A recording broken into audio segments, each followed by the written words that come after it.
Greetings, dear ones. Good evening. I just returned back and after my travel, and I am very happy. And I thought I'll share my happiness with you. Happy once because now I'm a little free.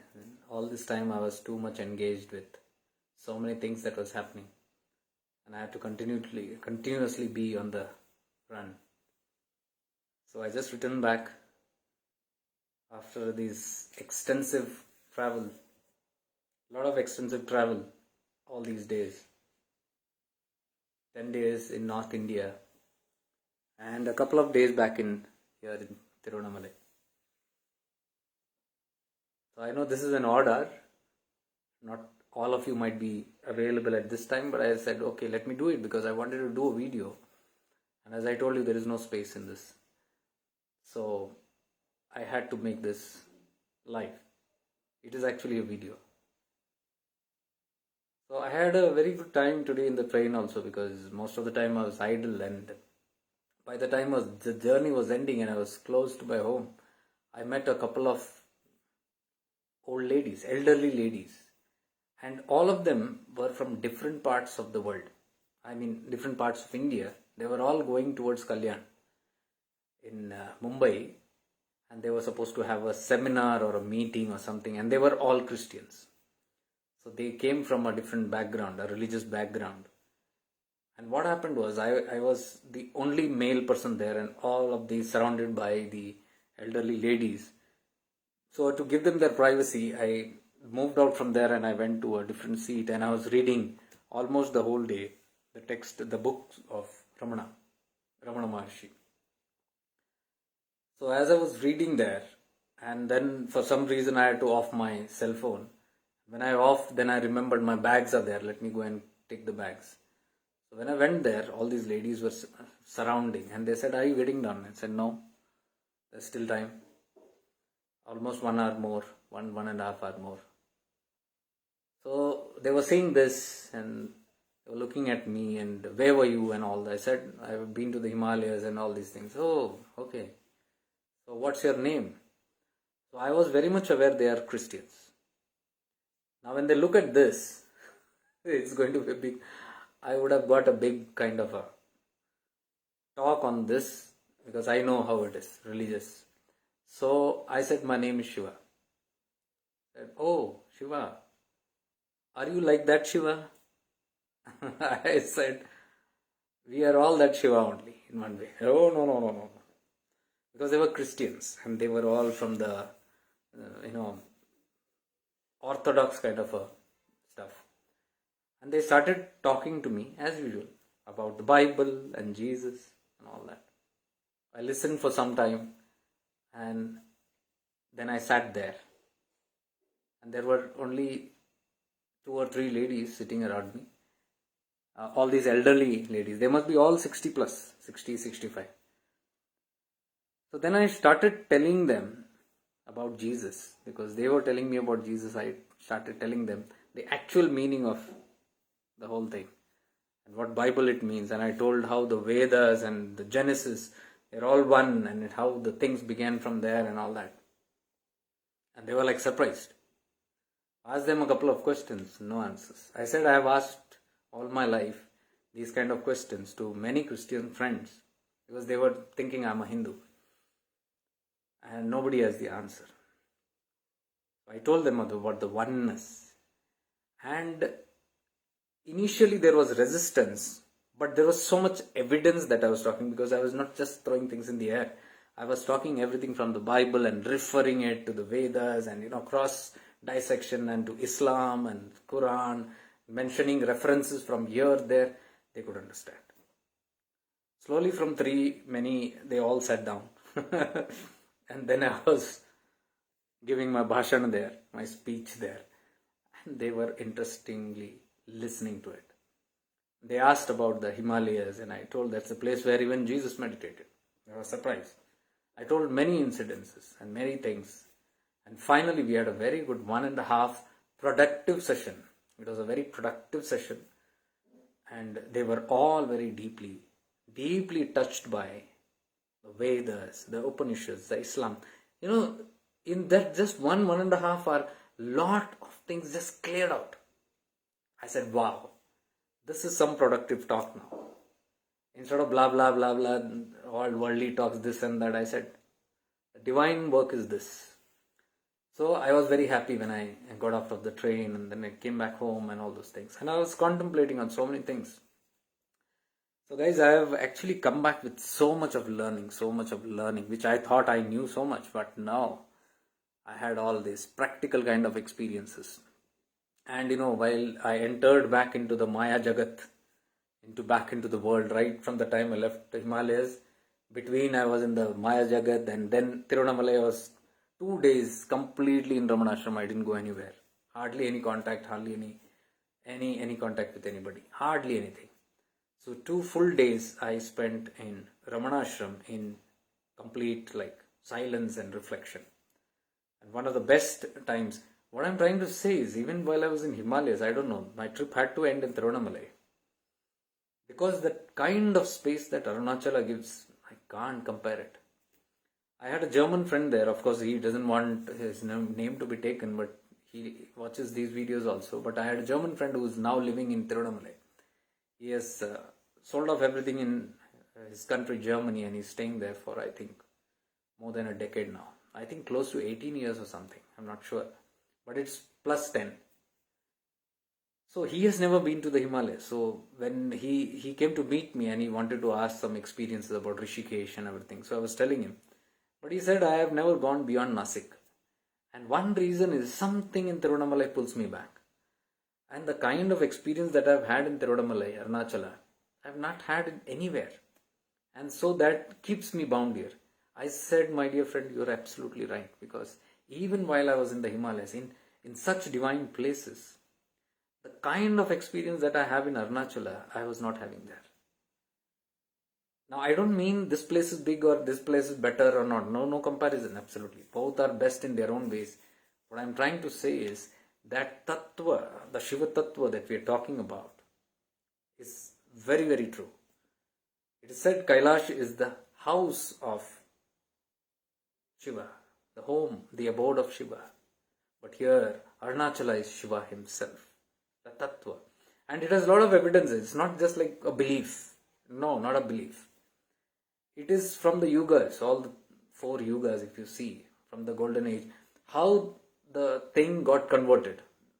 The whole thing transmuted from light to gem kind of property. The highest vibration of stones is in gem, and then from there, the precious gems, and from there it converted into gold.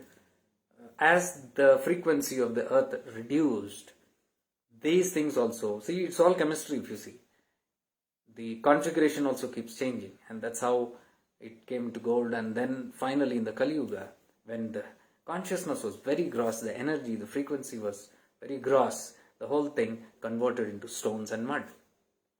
And it reverts back to the same. The property, it is just transmutation.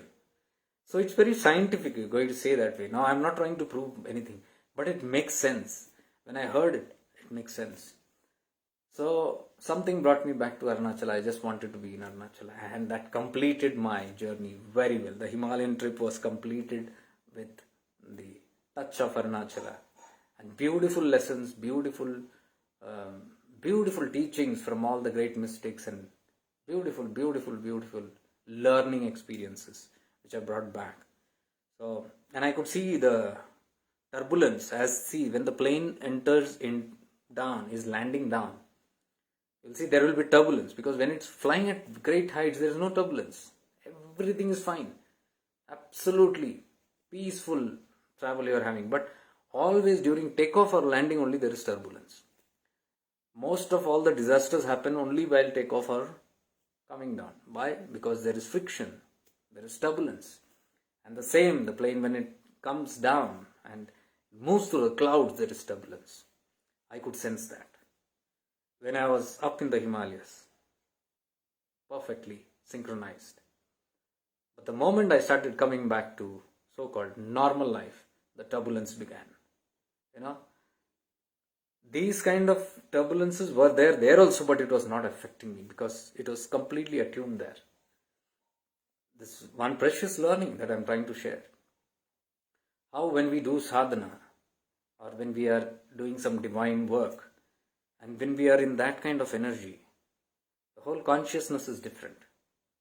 But the moment you are not in that kind of a sadhana or that kind of divine connectivity, the consciousness goes lower, and then you think grossly. There you think subtly, here you begin thinking grossly. Then all these thoughts are always of the lower frequency, very low. It's all with the worldly kind of stuff, the worldly dramas. Now this makes very good sense as to why sannyasis, why people take sannyas. Why do they go into the forests or into Himalayas? It is because they want to keep off this turbulence, because all this turbulence will not allow them to settle down. I can see this. You cannot settle down and simmer down until you are having your environment that is conducive to you. So Himalayas is a conducive environment. What is conducive? There is peace, there is silence, there is no obstacles, there is nobody to talk to you, there is no glitters, there is nothing that can distract you, there is no worldly affairs, there is no gross talks or gross gossips, conversations with that. Anything that links you back into this lower little world of me, I, me and mine. That is all absent there. So, the yogi knows these are steps to protect themselves. So they take all these measures for very good cause. This once was serious. I'm talking only about serious yogis. I'm not talking about those yogis who are like, okay, let me do a little of meditation and then come here and dance a little and then go again and do that. They'll be dancing all their life. I'm talking about the serious ones who know where they are heading. So I saw how they are living their lives, and I can relate it to our lives here also.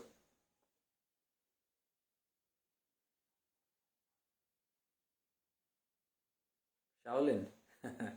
That's my first ever time hearing anyone say Upanishads. Now I know how to pronounce it. Not Upanishad. Like I didn't say Upanishads. Yeah. Upa in Sanskrit always means high, higher. See, we have a term called Upavas. Upavas, everybody thinks it is fasting. So they starve to death. They don't eat. With that ritual, they have to. No, it is that also, but that not eating food will raise your consciousness, upa, upwards, and vasa. Vasa means living in the upper dimension or the upper state, upavasa.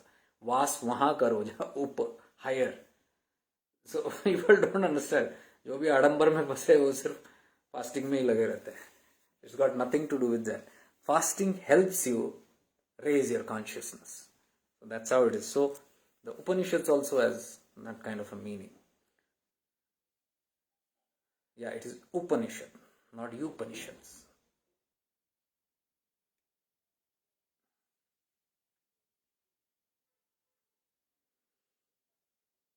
Okay, so I was very excited when I talked to these ladies. There also I learned so much, because when you are trying to tell some eternal truth, there is friction. Immediately there is opposition, like they did, because they were challenged. Their beliefs are challenged. Whole life we live in a certain kind of belief. This is how life is. And when somebody challenges you and I tell you that's not how life is, immediately there will be resistance, rejection. And immediately there will be a confrontation, a debate, an argument. And then we try to prove our point. That is why all these religions are suffering. All the religion people are trying to defend their religion. And it's a rude shock. If somebody tells something about their religion, the ego is hurt. The belief is hurt. So automatically we jump upon and we say, no, mine is the best. My religion is the best. Same way in life. My thought is the right one. The way I have lived my whole life, the way I have thought how life is, that is how it is. Nobody can challenge that.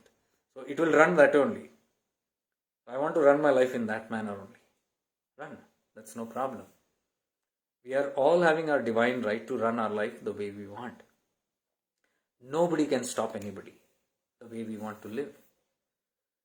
So it is like you want to live in upavasa, in higher frequency, with higher thoughts, or get stuck down again and again, on and often, in the lowly thoughts. What are the lowly thoughts? Doubts, fear, insecurity, instability. You can't be stable.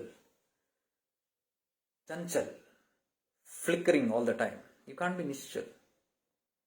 Sthirta nahi hai. You can't settle. There is no stillness in life. Always jitter. Mind is always jittery.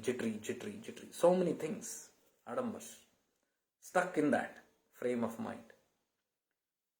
So if somebody tells you about the things of life, the other dimension of life, because spirituality is just that. Adhyatma means that.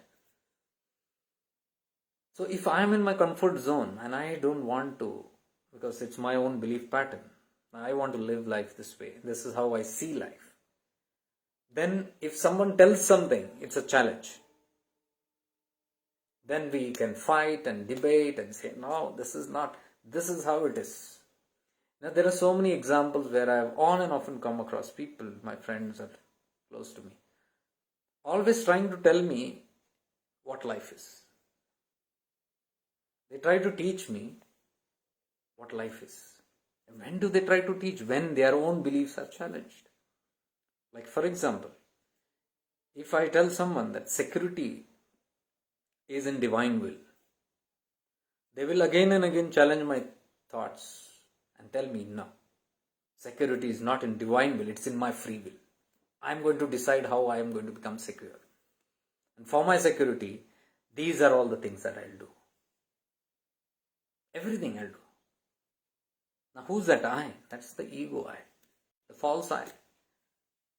That is not sthir, that is not still even in the self, that doesn't even know what is the self and is not even making attempts to reach there.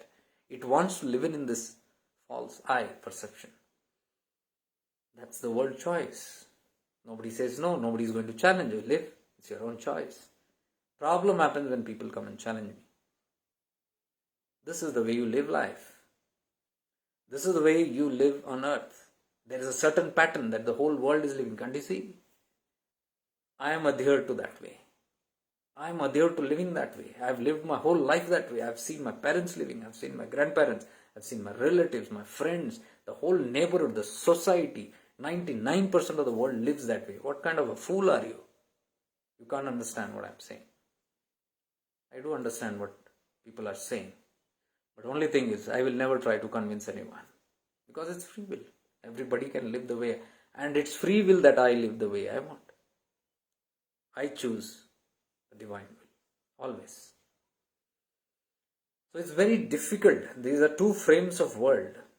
So when I am in a certain set of people who are aligned to that divinity, who knows what spirituality is, there we don't even have to talk about it. And nobody talks about all these things. We go in that flow. We are all in that understanding. But coming back to worldly life, I call this worldly life. Because we believe we are spiritual, but we are still stuck in the worldly. Our ideologies, our thought patterns, our conditioning, our beliefs are still stuck in the world. And the rigid world. So, I normally try to disassociate or cut off from any kind of patterns that is trying to teach me how to live life. I know by now, because ये बाल जो इधर उधर पके हैं ना, थोड़े थोड़े इधर इधर इधर इधर, ऐसे ही नहीं पके. बहुत मुशक्कत की है लाइफ में, especially in the spiritual field. Been through everything, seen everything, experienced everything. अनुभूति है पूरा, experience है. What I talk, I have experience about it. Nobody can shake that conviction. People who talk to me are talking from their own insecurities. I am secure in a certain way. And that is what I am teaching the world. Teaching the world means I am not preaching it. I am telling it to those who are open. openly needing it. I'm trying to help people because I know I've lived life in a certain way and I've seen the pitfalls, I've seen the falls, I've seen the loose gaps, the loose ends, which perhaps anybody has seen, I'm telling you. You call that boasting or whatever, I don't care, but you have not seen it. I've seen things in close vicinity. There's a big difference when you are in the soup, and there's a big difference when you're just watching the soup kept in a glass case. From there, everything looks very different. But you be in those spaces, be in the soup, you'll understand what it is. So I always say, we learn through others' experiences, or we want to go through the experiences again and again. That's what I've seen in the Himalayas also. One is, I sit at the feet of the Mahatmas and listen to what they say because they have experience. My worldly gyan, or whatever little gyan that I put out here, do you think the life that I do or whatever little I know, I can sit at the feet of some Mahatma and tell them something? They have experience there, complete experience, and they talk out of conviction. So there I got to be just listening to them because they know something and I learn from them. So the intention, the idea is to learn from people who have learned it. If I think I know everything and I know how to live, no problem. That is a place where they also will not argue. I have seen there. When these Mahatmas are sitting, and because there was a team of people who were there, they were talking to them something. And then they would argue with them. Argue. Because they had to present something. But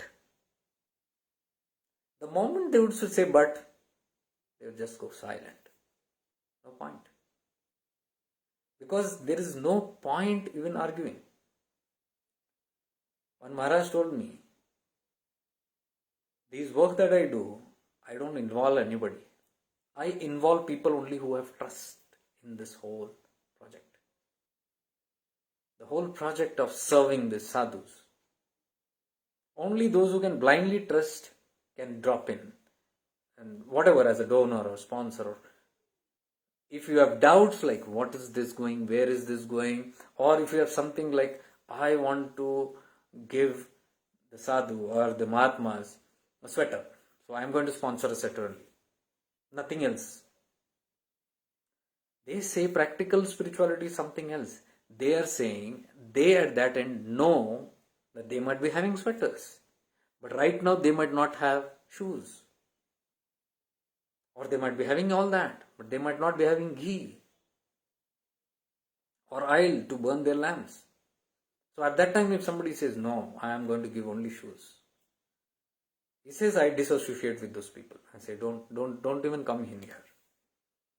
Because we are not here to decide everything here. There is a prakriya, there is an automatic thing that is happening there. What is the automatic thing? The nature is deciding everything. Who needs what and what has to go. So it is a flow. So if you can get into the flow, he says, get into it. If you cannot, stay away. Don't even however rich you are, don't care. Because that's not needed.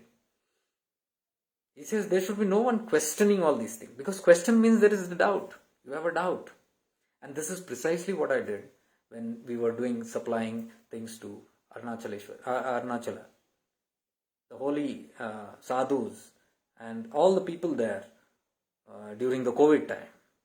For 1 year, the services every month went. We were offering them food and offering them daily needs like paste and food grains and masalas, tea powder, salt and toothpaste, oil, all these basic things, fans, hand fans, comb, simple things.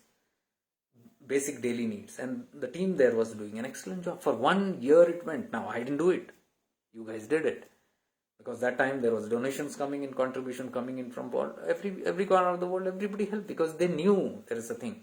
Now I had put a clause there in the start saying that I will not be able to give anybody any accounts. I will not be able to acknowledge your amount. I will not be able to tell where your money went into what. If you trust me, send it, otherwise it's okay. Many of you might remember who were there. Why did I say this? Because we do not know where the funds are going.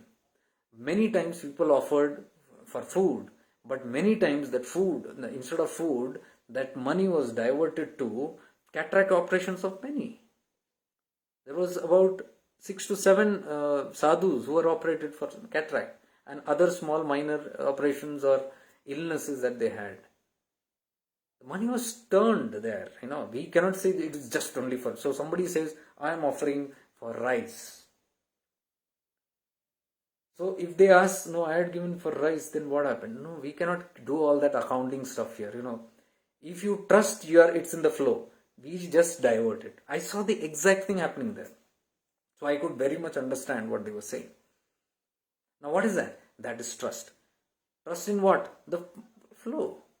Because he used to tell you are not doing anything. Who's doing anything? I am not doing anything, he said.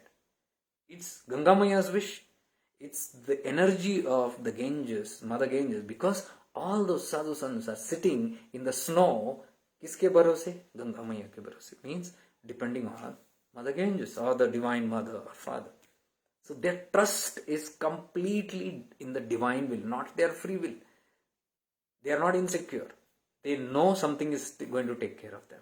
They are completely knowing. And they live completely in abidance to that.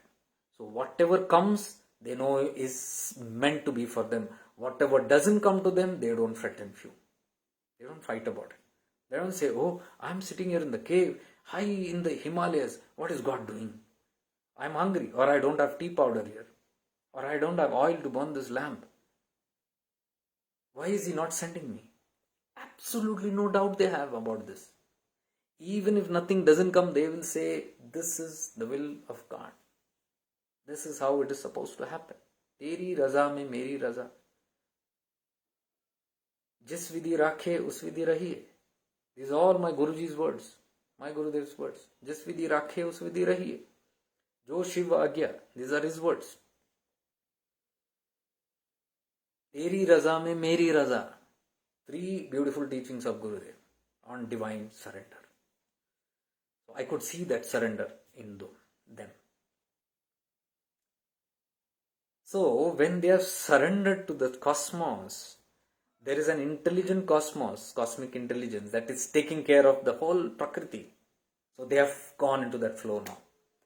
So that is energy that is taking form in some way, putting into somebody's head something, some idea into somebody's head, or some inspiration for somebody to do, or even one good thought coming for somebody, and then they begin to connect with such kind of projects. That's what exactly we did in Tirunamala. People connected. There was no force. There's no that you have, whatever you give, fine. If you don't give also fine, because I am not the decider there. Who am I to sit and decide who will do? No, I'm just the mediator, moving. Why? That was a divine inspiration that came to me. Same like the divine inspiration is coming to you to contribute. So that thought came to me. And that is how it's all began. See, today, Sri Sri Ravi Shankar ji also, I had put a post. He said that, the success that comes to you, we strongly believe that I am that successful person. He says, no, there is something else that is bringing that success to you. See, these are all the Mahatma's words. This is the security that they have, the only security. And I am coming from that world, and I am aligned to the path of mystics. So do you think we will be doing something else? No, then that's not Adhyatma, that's not spirituality. You are doing something else in the name of spirituality. If we cannot understand these basics of fundamentals of spirituality, you won't go any far. You will just be doing the same adambars all the lifetime and expecting some evolution. It's not going to happen. I'm telling you, it's not going to happen. This is what we say as practical spirituality. What you speak, you should be able to do it also. So it's not like, I'm speaking live here, then I'm talking about divine will and all that. And here I come and then do my free will. No. Because it is from that conviction that I speak. And it's foolish for people to expect me to do something else. This is when people try to control you. This is when, they try to tell, this is how it is. So can we go somewhere who is attuned with something, like these mystics are, they are attuned to something. Can you go and command something there? Can I take the worldly knowledge there and tell them something? They'll kick me out. They'll say, see, this is one guy who will now lower our frequency. Take out. The Maharaj there who's doing all this seva, he said, the seva is in such subtle, sukshma level that Ganga Maya will not even accept the money of that which will lower the chetana of those mystics. Are you getting it? He said no money will come here, or no support system can come here which has that kind of energy that will go and reach the Mahatmas there and become the Karan, become the cause of them lowering their vibration. You can understand what this is about? Means if that money or that product or that thing can go there and distract them from the path, lower their anything that brings them even little down, he says that kind of money will not be accepted. I know this is very hard to understand. Mark my words, these are all practical stuff in spirituality. I am repeating again. Maharaj there said, we don't navigate anything. We just are the mediators and things just happen. So whoever sponsors, whoever does anything, it takes care. Who doesn't also, it's fine. Who puts 5 lakh also is fine. Who puts 50 bucks also is fine. There is no judgment on this is big and this. Nothing is big or small. It all happens. But he says, the money is not the problem. He says, if somebody puts even 1 lakh, that is of some negative kind of, or has a negative sankalpa or a negative intention, that kind of money will never come there, he says.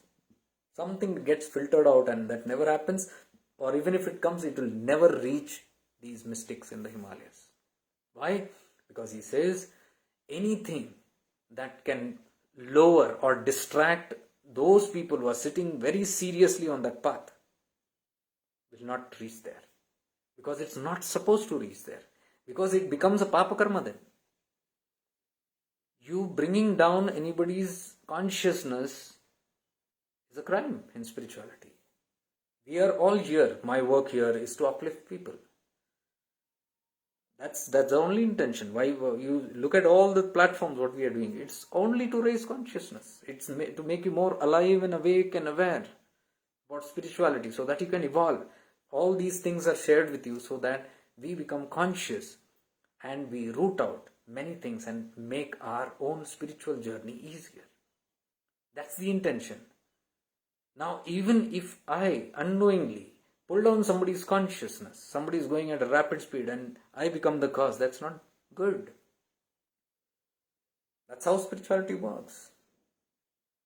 And these mystics are all very much protected.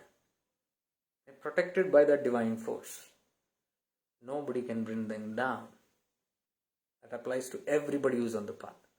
Anybody who's evolving, nobody can bring them down. If anybody attempts, they will be moved away. Very simple and clear messages. Not from any level. Even from that highest level to this. This is how that law works. Because somebody is heading in certain directions. You can only be promoting it. Promoting somebody else's growth is indirectly promoting your own growth.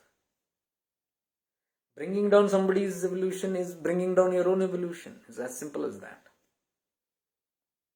Now you might say, what big thing is that? What such big blunder has happened that anybody's consciousness will? No, it is very sukshma. Very, very sukshma. That's what that Maharaj told me. That kind of money itself will not come here. That will support, or that energy, because money is energy. That energy goes through a product or something into their hands, and that energy, see, he's talking at that level. That kind of energy only will not reach there. And he said, sab bakwas hai, who says, let me earn through black money, or let me do some wrong stuff and earn a lot of money, and then, to bypass the effects of that karma, then I go and donate it somewhere. So I go and give dhan somewhere, saying that papa karma I have done. Now I want to gain punya karma, so I go and convert that. It's something like the daily business what we do, converting black money into white money. It doesn't work there, dear ones. It absolutely doesn't work in the higher fields. So he said it is bakwas. That saint told me, ये बकवास है, ऐसा नहीं होता. जो कर्म तुम कर रहे हो वो भोगना ही पड़ेगा. पाप कर्म अलग है, पुण्य कर्म अलग है. There is a papa karma, there is a demerit, and there is a merit. When you create papa karmas or punya karmas, nice karmas, good karmas, merits, you get the reward for that. That's another account. Another account is here. You do any papa karmas, you get reward for that. There is no transaction in between. You do more of this and then you can adjust with this. So no, that is all manipulated stuff. It doesn't happen that way. So nobody can earn something and then try to convert it into punya. If he does a punya, there is a separate punya reward coming for it. But that papa will not get eradicated. It's very sukshma. All these things are very sukshma. We have to become very conscious about all this when we are talking about spirituality. That's practical spirituality. If we are not adhered to this, then it's fake spirituality. I must tell this. We are practicing something else only in the name of spirituality. It's not spirituality at all. You got to be aware, jagrukta. You got to be completely aware of what we are doing. Then only we can catch these things. If we live unconsciously, that's the biggest sin that we can do. Living unconsciously, talking unconsciously, behaving unconsciously, thinking unconsciously, living unconsciously. The moment we are in the false I, the ego I, then we forget awareness, then we forget all divine connectivity, then we are only in that kichad pachad. Then the little me, mine, I, me, mine, the I becomes great. The mine, all the attachment of mine becomes great, dominant there. I and me and mine, only these things will always remain. You can't rise above these things. Very, very difficult other than that. So,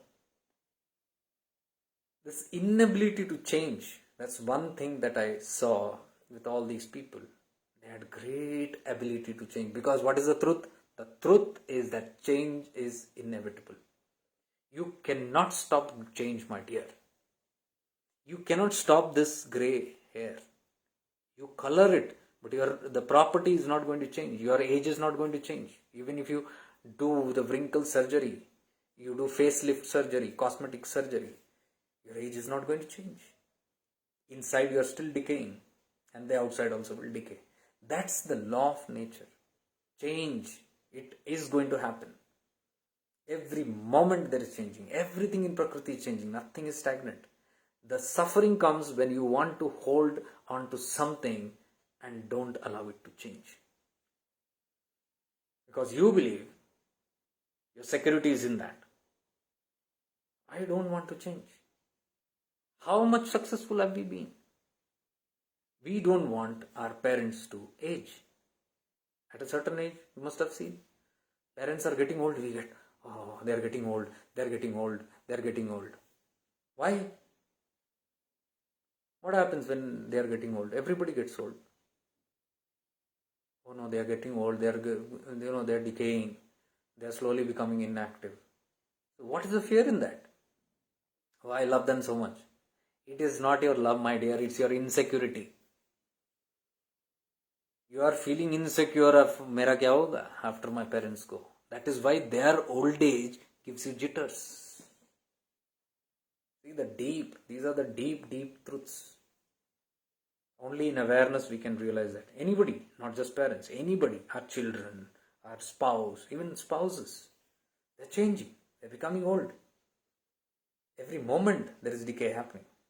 We are all going towards death. Death? No, Papa. Can't. Inability to accept change. How ridiculous and foolish. I put a post today about, Where is the time to hate and be angered and regret and remorse? Spread smiles, not hate or anger. Simple message. Some old post I got, I reposted that memory. Now, people love posts. We make so many posts and all that. Everybody loves all these things. But such a post, nobody. All the likers also are not liking it. Why? Because there is death hidden in it. The post simply says, who knows how long is life? You are here today, you don't know where you are tomorrow. So till you are alive, live life. It's a beautiful message, but inside we get jitters. The little me in me is dying there. I can't tolerate that. I can't bear. Oh, this person will die. I will die. What will happen to me? Then all these ideas will start sprouting in from what? Oh, what about me then? My people go, if somebody goes, what about me? What will happen to me? What about my security? Has that made any nomination? Something that, I am secure now. I've seen when parents also go, everybody is worried about their nomination. Afterwards, what will happen? When they are alive, they do and keep, afterwards, no headache. And so now the big headache now. That all the nominations and all those things are made now, continuously. We are struggling. So, are you fond of the parent? No way. Your own security, because the parent is passing away, your own insecurity. You don't know what will happen to me. So, we are clinging all this time. We are clinging to something or the other for security all the time. To some human relationships, to some money, to some investment, to something or the other, to something that we hold. All which is temporary only we cling on to. And all these things which we cling on to, ye nahi to, wo nahi to, ye aise nahi to, waise, all are going to collapse. That's the eternal truth. What are we clinging to? Temporary things again. So like fools, we jump from one temporary thing to another temporary thing, thinking and feeling that this is going to give me some security. Very foolish. And that gives you more jitters because your subconscious deep knows even this which I am holding is also going to go one day. Then the mad mind, the egoic mind, will leave this or try to hold on to something else also. Still not becoming aware. There is no awareness. What am I jumping from here to there? What am I trying to secure? I'm trying to hold this. There also there is no security. So now the fear of losing this and the fear of losing this. Two things that I've hold on to. Now the insecurity doubles. No. My mind, my chanchal mind will not going to stop here. What else is there to cling on? Oh, these both I'm holding. What? I might sink. Now put my leg on something else. And if that is not less, put my other leg also something else. And then hug on to things. And then all this multiplies because this also will go, this also is going to go, this leg also is going to go, that legs, what is it holding on, that also will go. What I'm hugging on to, that also will go one day. Everything is going to go one day. We can't accept that fact. If you don't accept this fact, it is bullshit spirituality. I'm telling you on face. Nonsense, because we are not even having the fundamentals. We are not even accepting death. We are not accepting death. I told you that. I put that post. It triggers people scared to even look at it. And then all their mighty scares, all the ideas starts doing tandav inside them. One post, enough to remind that I am temporary. You have not even entered spirituality. Small things, but big things. I'm telling you, till the time you don't clear up these hurdles, there is no further going. Because even if you go further, this will all pull you down. However far you go, like a rubber band, it will pull you back. Everything, it will pull you back to this. Because anywhere you go, you are going with this insecurity.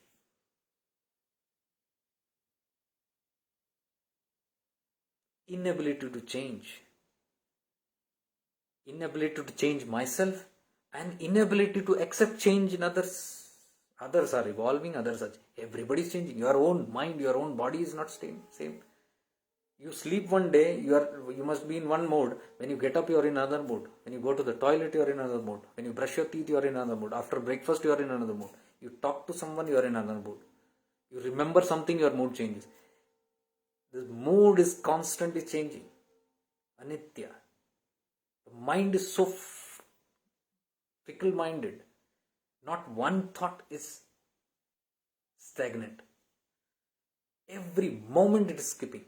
Here and there, here and there. It is not same. And it is the most deadliest enemy that you can have, the mind. I was walking with one Mahatma and he was telling, never stick on to your mind. Never trust your mind, he said. Because mind can do the most foul things in the most beautiful way. And you will trust it. If you are not jagruk, if you are not sajak, if you are not aware, the mind will play games and you will go with that. He said, do you know what happens in the minds of people? I was surprised when he said that. He said one sentence. He said, अगर आपको पति और पत्नी होते हैं ना, अगर पत्नी को पूरी तरह पता चले कि पति के मन में क्या चल रहा है और पति को अगर पूरी तरह से पता चले कि पत्नी के माइंड में क्या हो रहा है, एक क्षण नहीं रहेंगे एक दूसरे के साथ.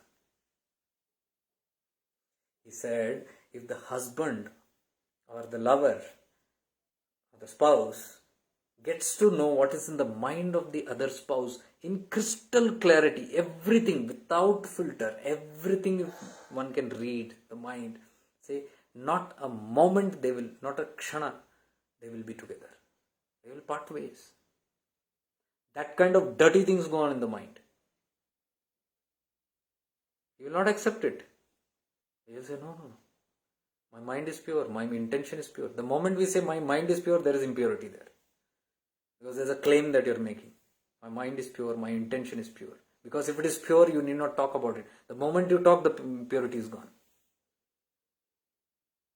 Will you see any saint telling I am pure? Because the moment a saint says I am pure, you will doubt. Kuch gadbad hai. What is that purity there which you have to bakhan karna pade aapko? Which you have to talk about. I am pure. Ego. In complete unawareness, the ego talks about this. The ones who are not aware will be lost in it. They will not even understand. And the ones who see it, they will not be trusted. Because then that same ego will try to fight with a point or debate. That's the difference between worldly mind and the spiritual mind. This mind is what has to be purified to come into that worldly mind. Intentions doesn't matter, I'm telling you.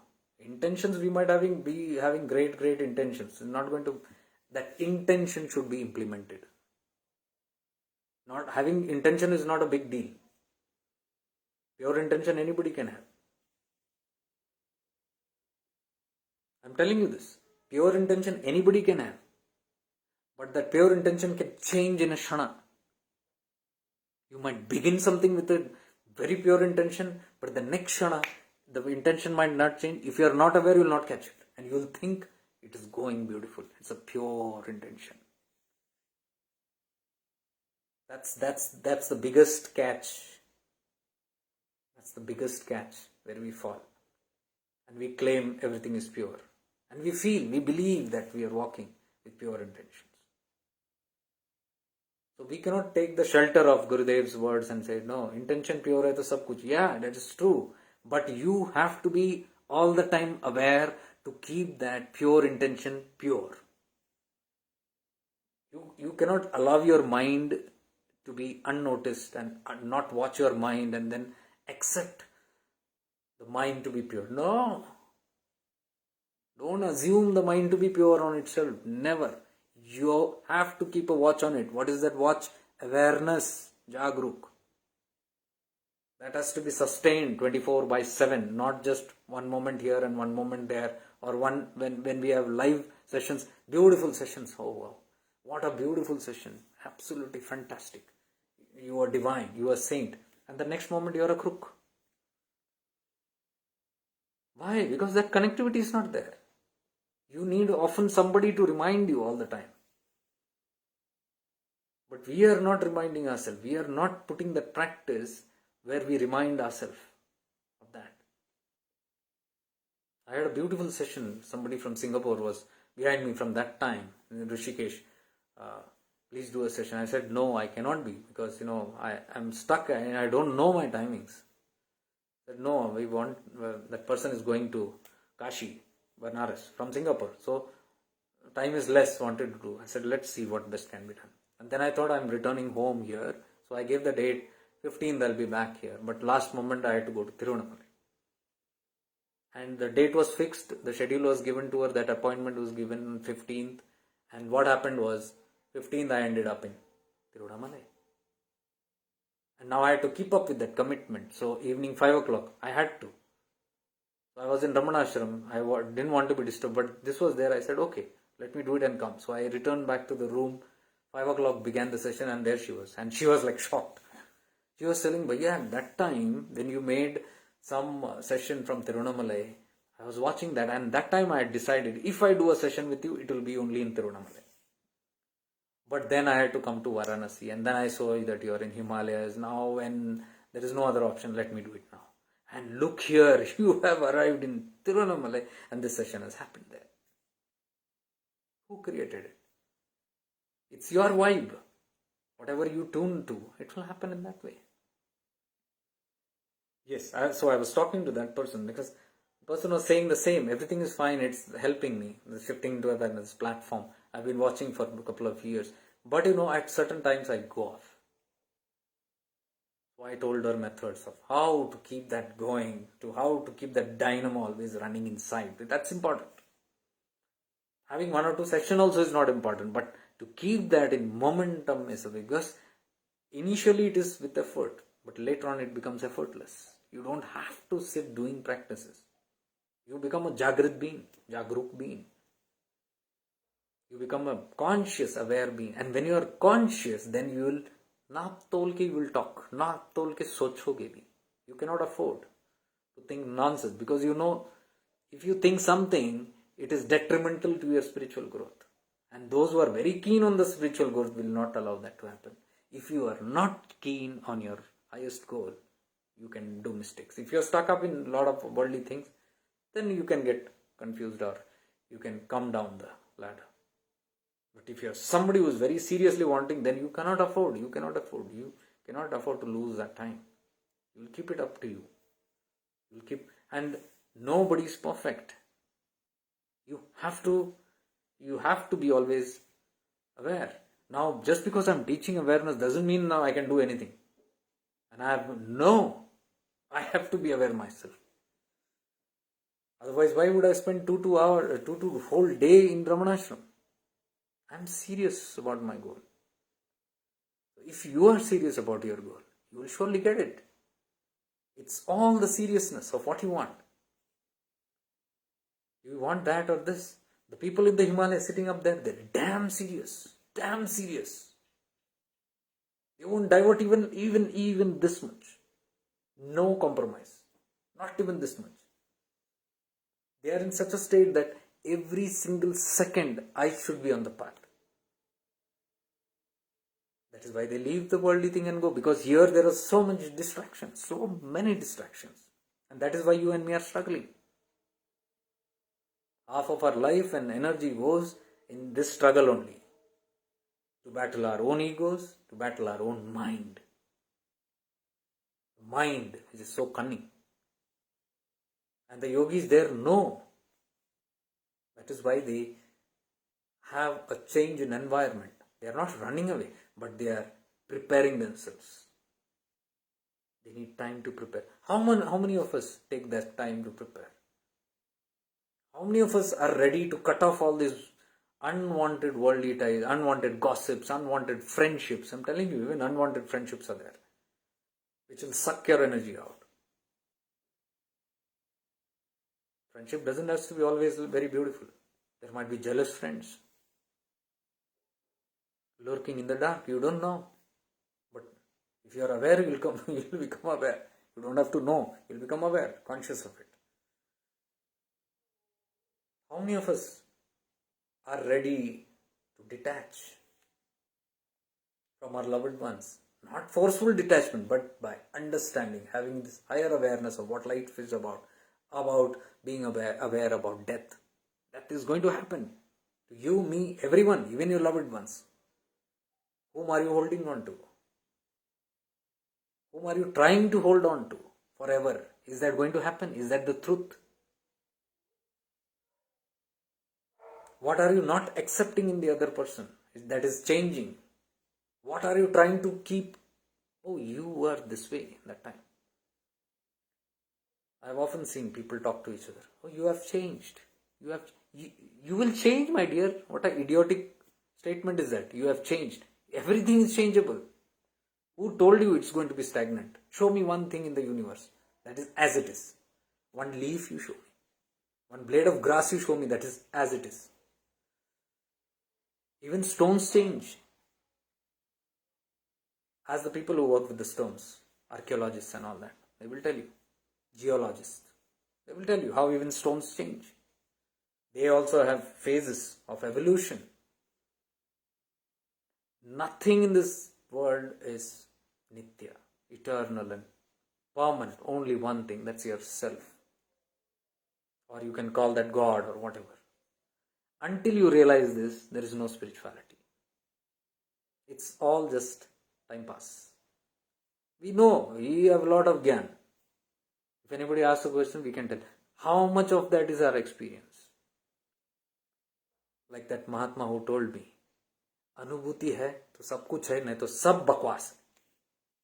Anubhuti means what you learn, what you know, it has to be transferred as experience, first-hand experience, not somebody else's experience.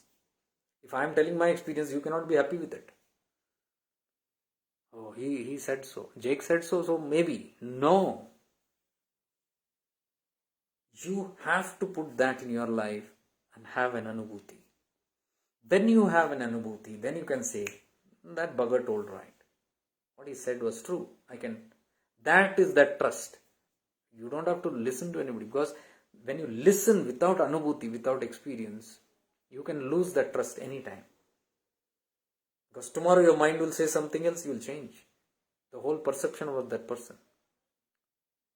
Everything will change. Or about that truth. Somebody told, this is the truth.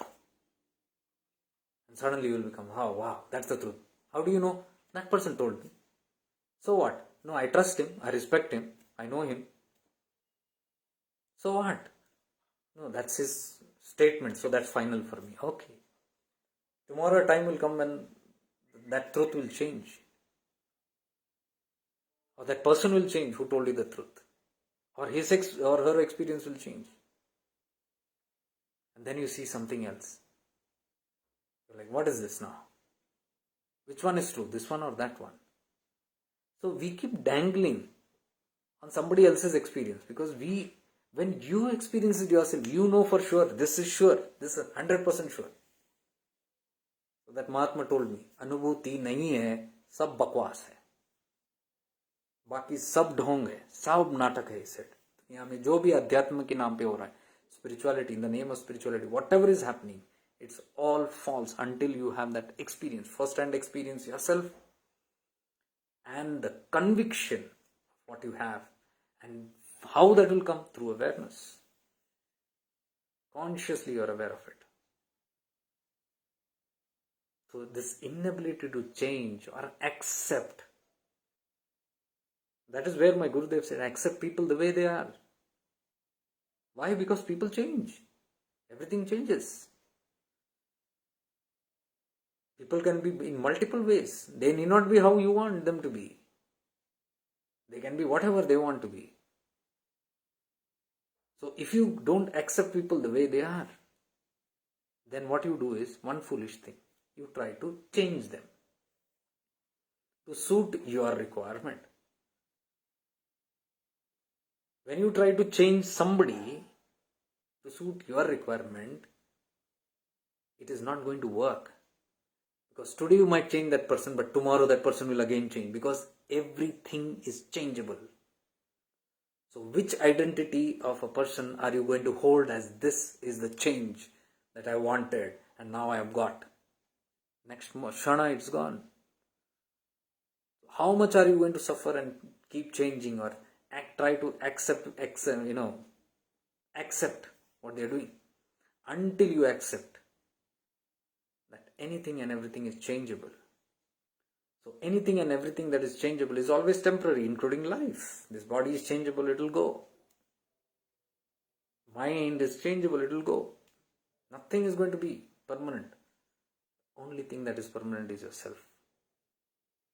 The whole attempt should be to align to that, the truth which will always be there with you, and the truth that is not going to change. This is the only thing that will not change. That is Nitya. Anything that Ramana Maharishi also said, anything that changes is not truth. So even your relationships, even your property, even your money, even your securities, this, that, everything is not the truth, because everything will change with time. Including your own body will give up one day. What is it? That being in the body is that one which is eternal, which changes the body, but it itself does not change. The whole attempt should be to catch that. Anything apart from that you catch, you will be suffering. Anything. You catch one scripture, you will suffer. With time that also will go. You catch your own loved beings, they will also go with time, you will suffer. You catch money, gold, wealth, property, estate, bank balance, funds, will go. You catch on to a guru, you will suffer. Because that also person will go. I am not talking about Tattva, I am talking about the guru that is. All these are gross. Because that also will pass with time. Even the guru's body passes with time. You lose it. Suffering. Clinging on to all these things is the suffering. Why the clinging comes? Because you are not aware that whatever I cling to is going to go. You are not in that frame of mind yet. When you know, you will not cling. Even if you cling, you know it will change. And if you know it changes, then you will not be disappointed. You will not try to control or change someone or something outside. Because you know it is changeable. And when you know it is changeable, and when you don't attempt to change anybody, that is called accept everyone the way they are.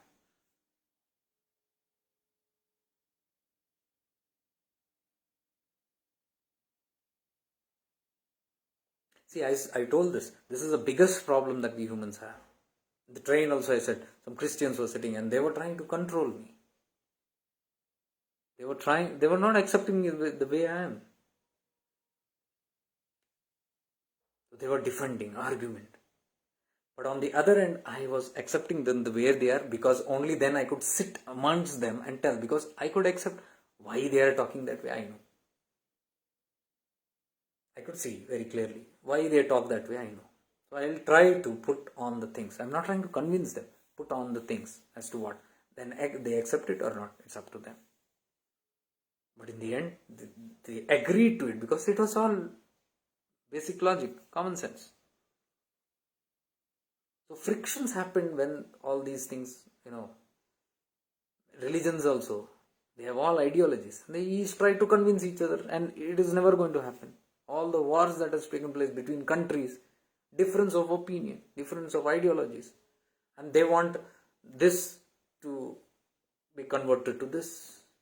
All the castes and everything that you see, it runs everywhere in this mad world. Everything is chasing behind to convert from one to the other, because the ego gets satisfied. That person converts into Christianity, our Christianity. Who brought it? Our Christianity or our Hinduism or our Islam. Who brought it? Does it belong to you? Do you belong to it? Meditators cannot talk this way.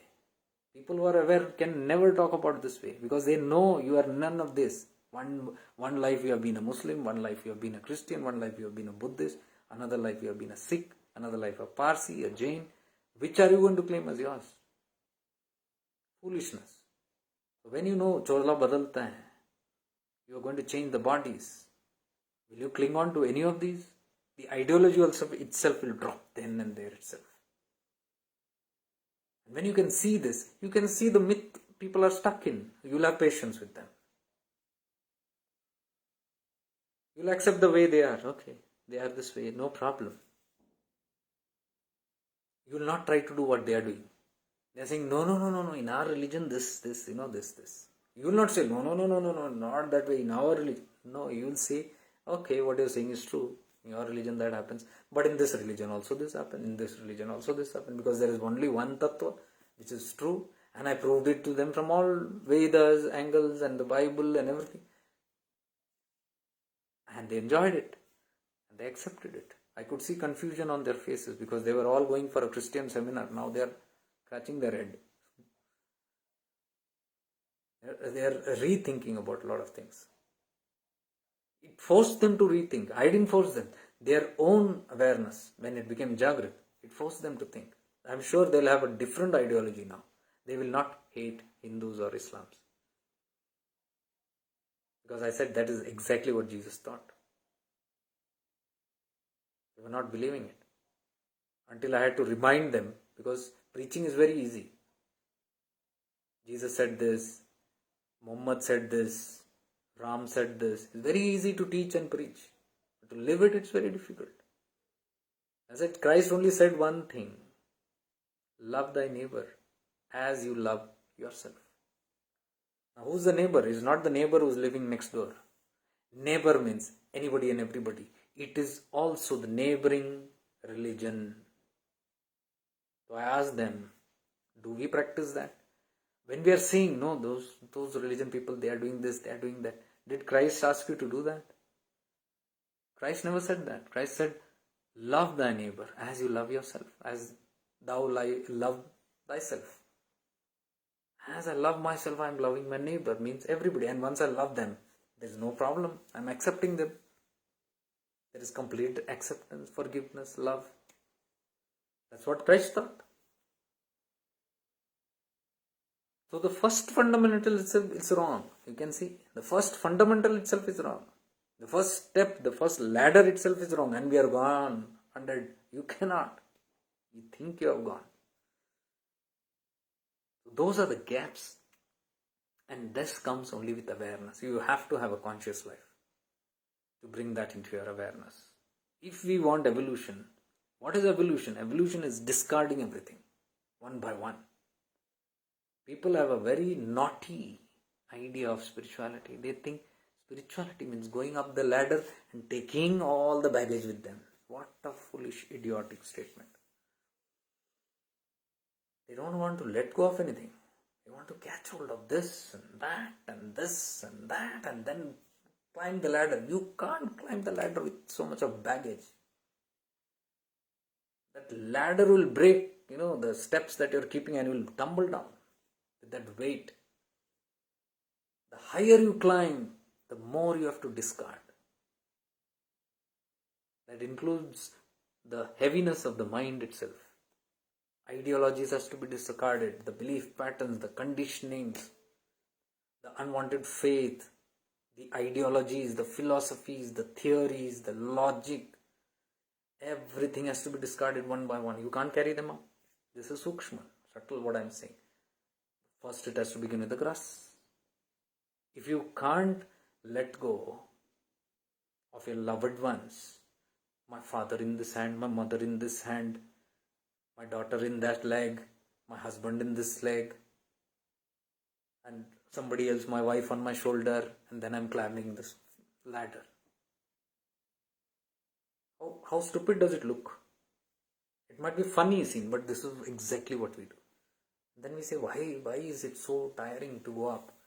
Why can't I take another step? Why am I tumbling down? This is it. Fundamentals only is not clear. Moksha, moksha, moksha. Everybody's talking moksha, higher, liberation. What is liberation? Liberation means empty. By the time you reach there means you will have nothing around you in your hand. Oh, that is dangerous. You mean you are going there? Of course, that's a path. You mean I am also going there? Of course, that's a path. That is if you have chosen. If you feel, I have chosen, then that's the path. Everything will go. One by one it will go. Maybe not immediately. It's a lifetime process. Let it happen whenever it goes. Nobody is discarding anything purposely. You can't do that. I'm not saying ditch everything. Throw your wealth away. Discard your money, your your property, your home, leave your family members. No, it can never happen. Because if you do that, you will come back again here. This has to evolve and very naturally, Sahaj Roop se, it has to happen. How it will happen in Sahaj Roop? When you are in awareness.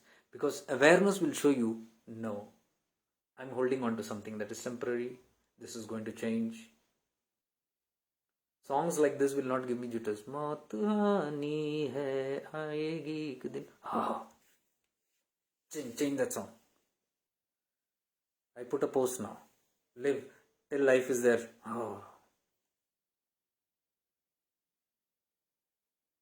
What spirituality is this? We are not even aware of what we are.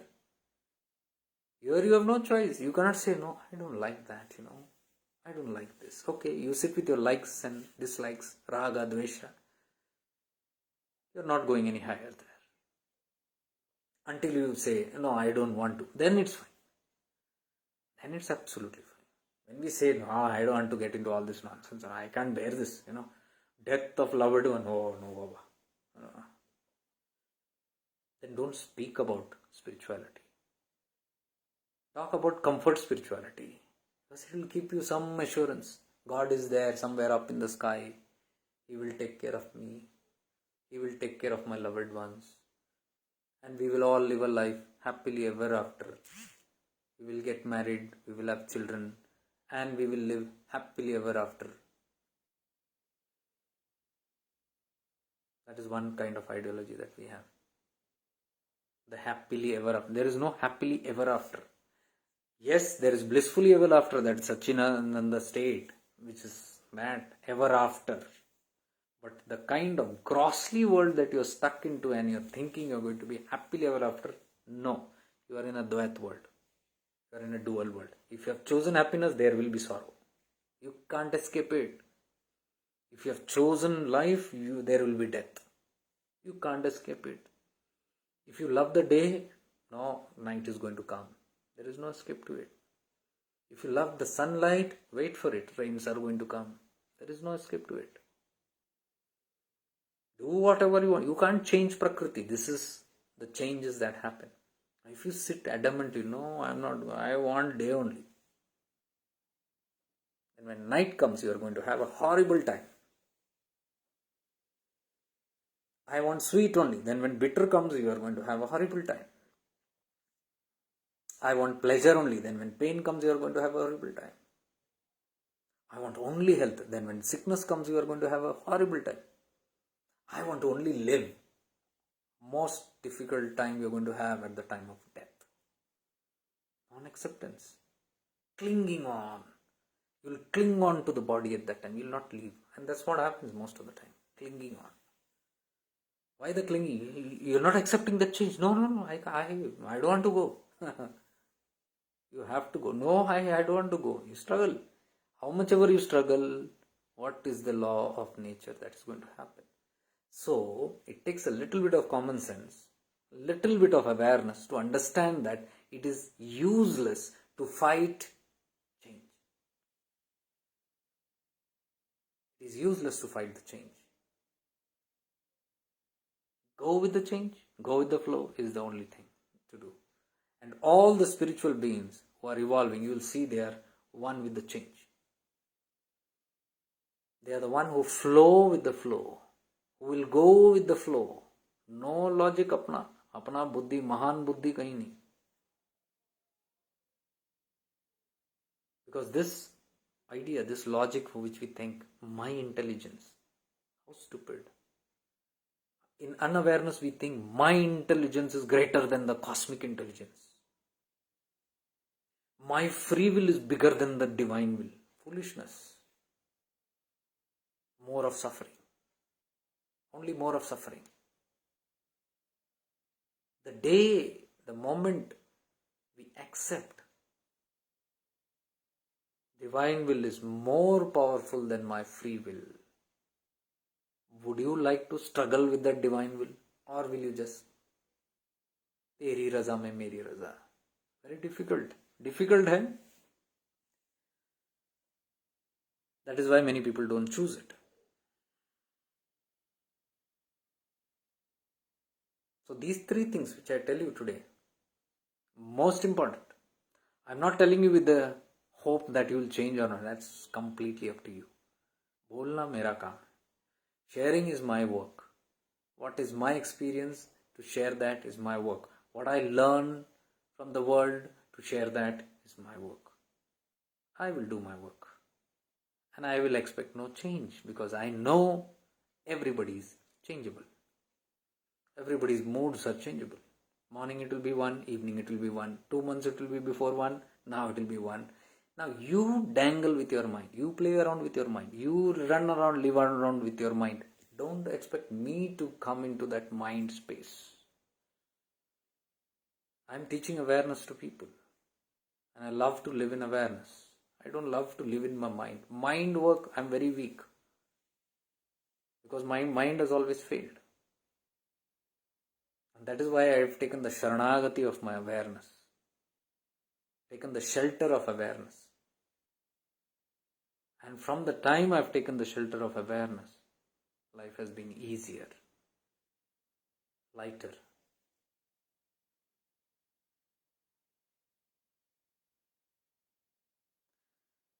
So I said, let me convey this message very clearly, very sharply, because this is what exactly happened when I was in the train coming back from. And not just here, I see this in my whole travel also. See, when I was in the Himalayas also, I saw that there is no acceptance. There also people fight around each other, with each other. One group wants to control the other group, want to change the other group, want to change the ideology of another group. That also happens. Because the people who are practicing there in the Himalayas are all practicing what their gurus taught them, or their religion taught them, or their own consciousness taught them, whatever. They're all having different practices. There is one set of people who will not agree to the other practice, and so they don't talk to each other. Or there is a retaliation if somebody is saying that no, we don't agree. Disapproval, disagreement. My awareness is watching all this. And my awareness is asking me, then what is the big difference between the worldly life and this spiritual life? I've always said this. In my personal experience, I put my own owning this quote, J. Klein, saying that when somebody becomes spiritual, the vasanas are the same. Only the direction changes and the quality changes.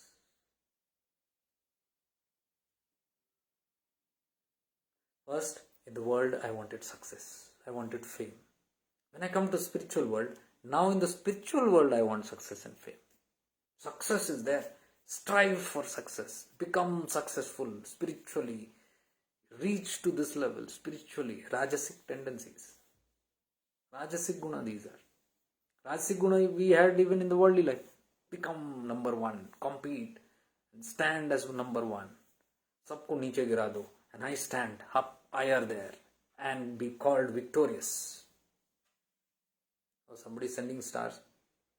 Kandapani ji, thank you for the stars. 99 stars I can see. This is a good thing. Okay, thank you. Somebody has got success there. name and fame, the worldly life. Now they have become tyagis. From bhogis, they are becoming tyagis. So they leave the world, so-called world. And then they go into the spiritual life and then they start competing there. They want name, fame, success, everything there. They earn name, fame, success there.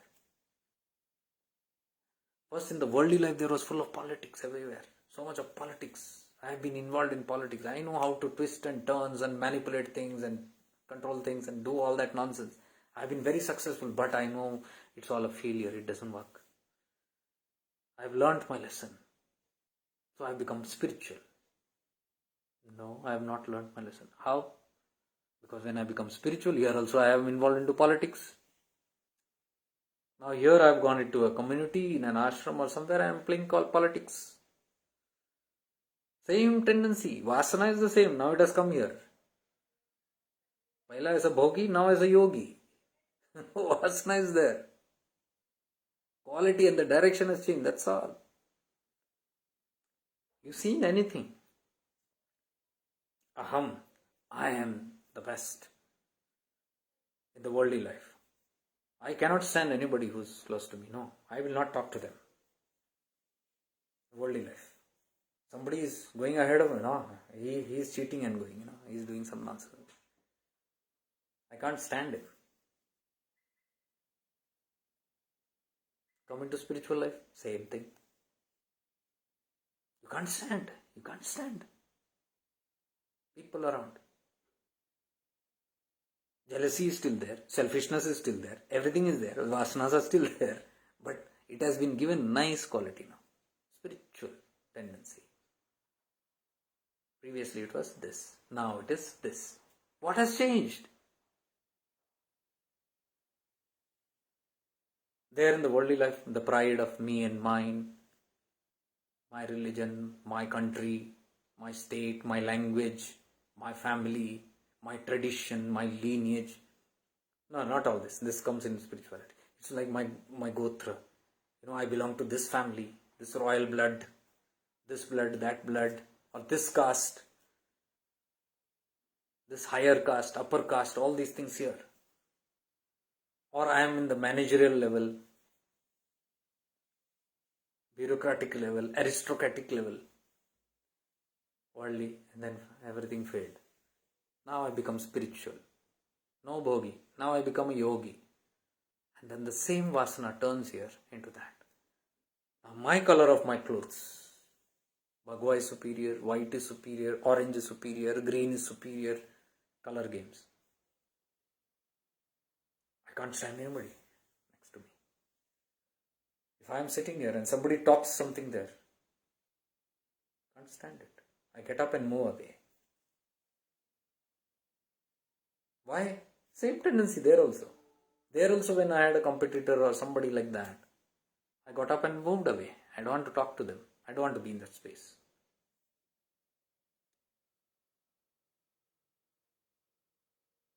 Ketki, 99 stars. Thank you. Thank you, Ketki. Sorry I couldn't come. Next time surely I'll come. When I'm going to come to Bangalore shortly, next month. While going to Tirunavalam, I'll surely drop there, and another 3 friends are there. I'll meet and spend the day there and go. Sorry I couldn't come this time. So the tendency changes from there to here. What has changed? Same old patterns. It's the same old patterns. But now there is no vasana in the world. I'm no more a bhogi now. So where can I do all that stuff? Vasanas are still there in me. So I do in the yogic field. I'm a yogi now. When a yogi does things of a bhogi, he is no more a yogi, but he is a bhogi. But he thinks he is a yogi. When a worldly man does that something that is spiritual, he thinks he is spiritual.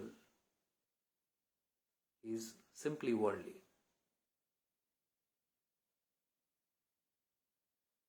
This is what one must be fully aware of. Ishan Shilpi, Har Har Mahadev Jacob Bhai, Namo Narayana, Ishan Bhai.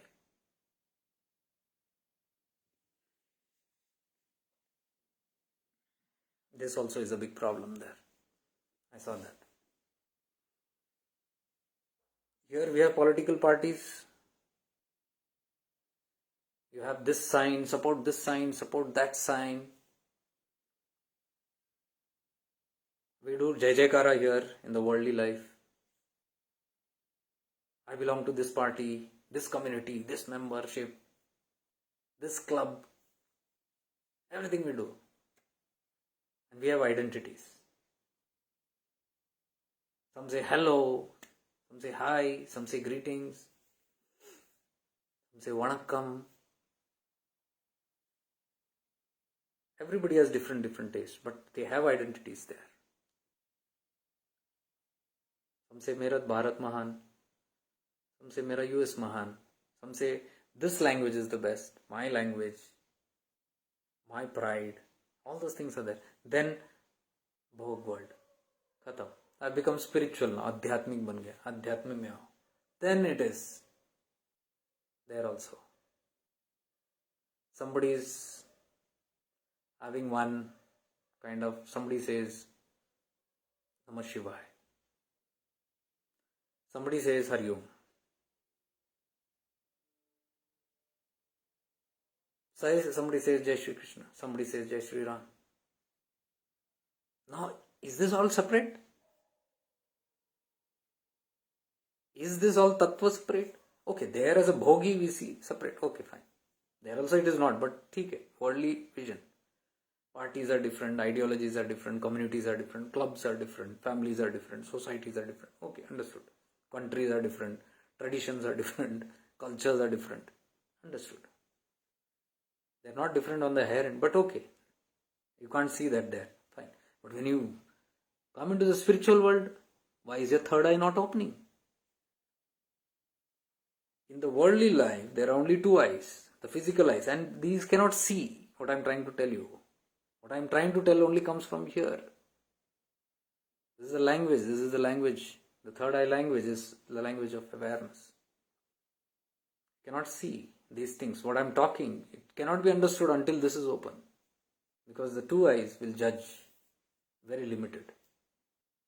And that is what it is judging in the world. Now when it has become spiritual, there also it continues doing the same. It cannot see the difference. It cannot see the oneness. नमः शिवाय ही बोलने का, मैं नमो नारायण ही बोलूंगा. And if somebody says Hari ओम ही बोलने का, मैं नमः शिवाय ही बोलूंगा. What is going to happen? We fight here. Do you think the gods are fighting there? Do you think Shiva and Vishnu are fighting there for supremacy? Stupidity it is. Same thing I'm telling you. Vasanas, these are vasanas. Very difficult to give it off. And I've seen a few Mahatmas who are just like mirror. You say Jai Shri Krishna, they will say Jai Shri Krishna. Same person you say Namah Shivaya, they will say Namah Shivaya. Say Hari Om, they will say Hari Om. If you say praise the Lord, they will say praise the Lord. If you say Alhamdulillah, they will say Alhamdulillah. They say Bismillah, they will say Bismillah. The real ones who have reached that. Because there in that state of Advaita, oneness, there is nothing. It is just a reflection. You just reflect back what the world is giving. You just become a mirror. You don't have another personality and identity. You don't create something of your own. That is why I say when people enter into spirituality, they create something of their own. Another one, as though all this is not enough. So many paths, one more path. So many religion, another religion. So many communities, add one more community. And confuse people more. Why can't we just accept the people the way they are? Whatever everybody is practicing. If you have understood that tattva, it's the same source. Ek side se we say, Aham Brahmasmi. It's all coming from one tattva. We say God is one. We say तुझ में भी शिव है, मुझ में भी शिव है. Saying is different. अनुभूति कहाँ है? It's not there. That is why it doesn't happen. It's very foolish to have wisdom of one thing and do the other thing, opposite thing. Very foolish. And the irony is, unfortunate is, we can't even see what we are doing. You can see only if you are aware. Awareness should be sharp enough. If it sees something, it dies down there. You see one nonsense happening inside you, it should die down there. If you are continuing with your ignorance, then you are not an aware being. Sajag nahi hai, jagruk nahi hai. And jagruk nahi, you cannot proceed. You have been fighting in the worldly life to gain superiority. Here in the spiritual world also you will fight to have your dominance. There you ruled over somebody. You were bossism. You did bossism in the worldly life, in your own companies and all that. And finally, when you have given up the worldly life, come into spiritual life, you will do bossism here. You will harass people. You will want to control people. You will want to dominate people.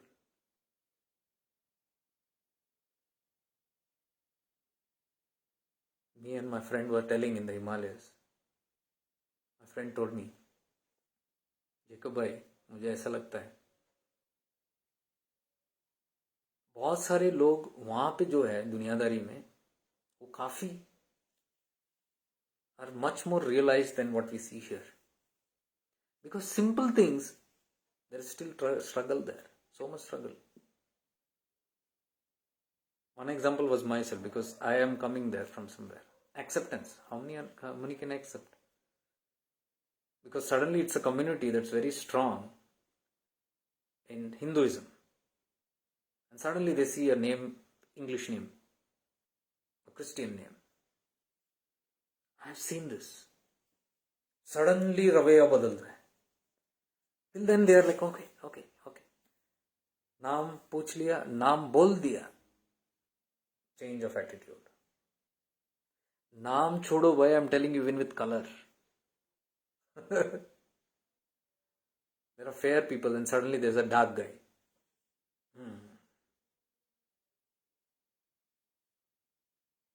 Suddenly there is no response then only to the fair guys. I saw all this happening. I'm telling you. What unfortunate. The same Ram whom they treat as God was dark. The same Krishna whom they treat as God was dark. And they cannot accept dark beings.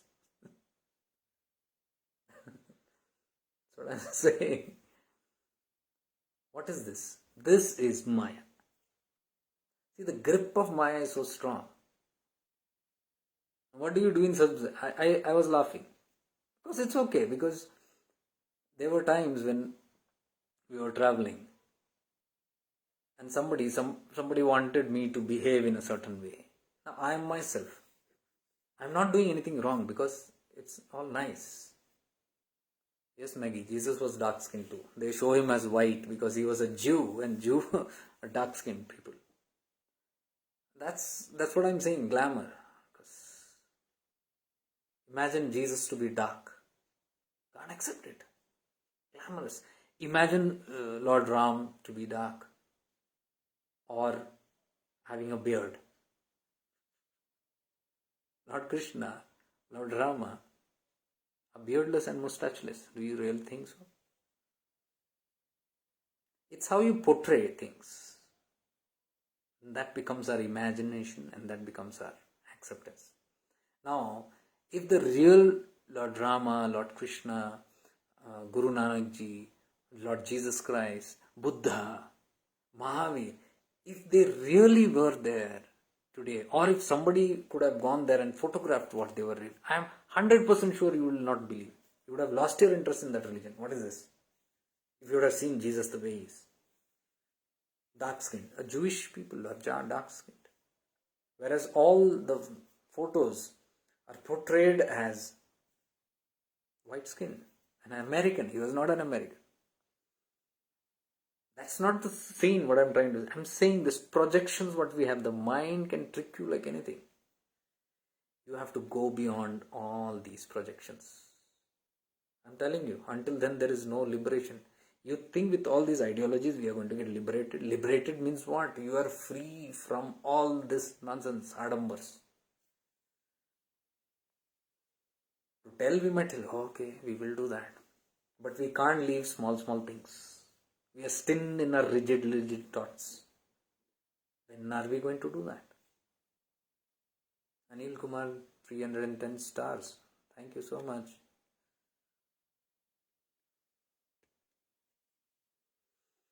And all of you guys, I would like to thank you, because you guys have been supporting my spiritual journey also. Of course, I try to support. See, that's how nature, I believe that's how nature does it. Because when I'm trying to support or help somebody evolve, the same comes back. And I've seen many people trying to do that in so many ways. Even I'm not meaning about money or something. I'm saying even one appreciation that people send me, or one note that they send me somewhere, that it has touched their life, or sometimes they just feel what you're doing is good, or keep doing this. Things like these do motivate. Anand Tirth Maharaj was there, Swami Anand Tirth, who met me there in Uttarkashi. He was one of the rare. I think he's the only one who could look at me and say, you're doing the right thing. Keep doing it. Because you are a mediator between two worlds. We are sannyasis. It's very difficult for us to interact with the world. And so all the sannyasis stay aloof. And then there are heavy scriptures, heavy granths and scriptures. They're so heavy that people don't want to even read them. It's very confusing. They say, let it be.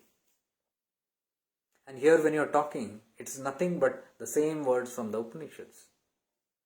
Very practical, very simple and very layman terms you're talking. And he said, why did he say? Because he has learned. He is from the Vedic, he is from that tradition of Jnana Marga.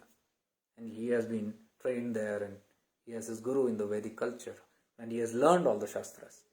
So he can relate. He said, when I listen, most of it, what you talk, are coming from that zones. And he said it's an excellent work, because indirectly what you're telling the people are something from the eternal truths only. And it is all from the source.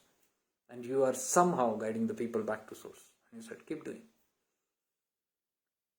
So I was very grateful to him, and I said, thank you so much for that. Now, on one end, there are saints like this. On the other end, there are spiritual beings also who like to pull me down.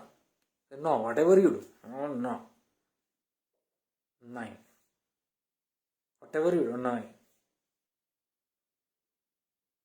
And somehow they want to put you down. No, it's not right. Never happy with anything.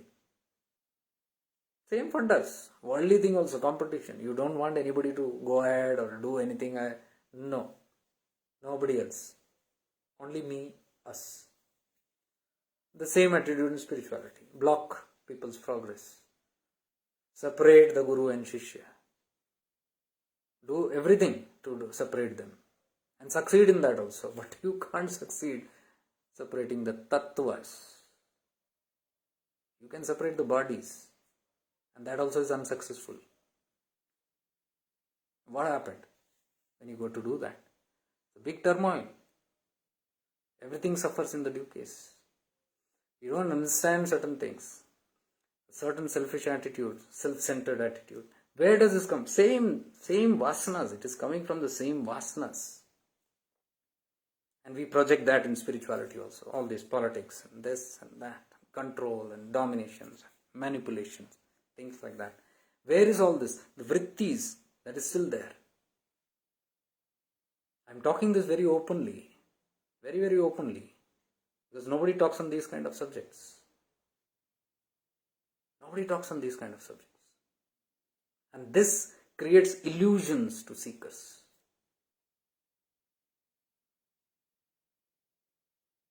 Very difficult. And why people get stuck? Because they are clinging on to everything. They cannot become independent. Poor things, poor chaps. Reading quotes, reading books, reading seminars, listening to seminars, listening to hundreds of gurus is not going to make any difference until you have Jagrit, until you have Jagrukta, until you have that awareness that can discriminate between what is right and wrong in your life moment to moment. Viveka should be active moment to moment.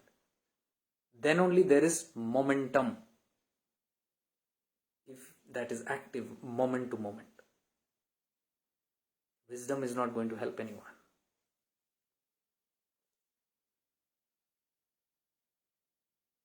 You should have the guts to see what is right and what is wrong, even if it is in spirituality.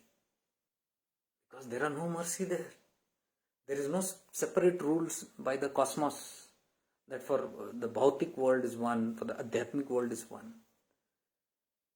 So anything that you do in the worldly life is okay, but in the spiritual life it's not okay. Or here you do it's not okay and here it's okay. Nothing. It's the same law. Repercussions also are that way. Worldly, yes, the repercussions are lesser. Spiritual, it's more. That's all. Intensity of that karma is different, but still it's applicable.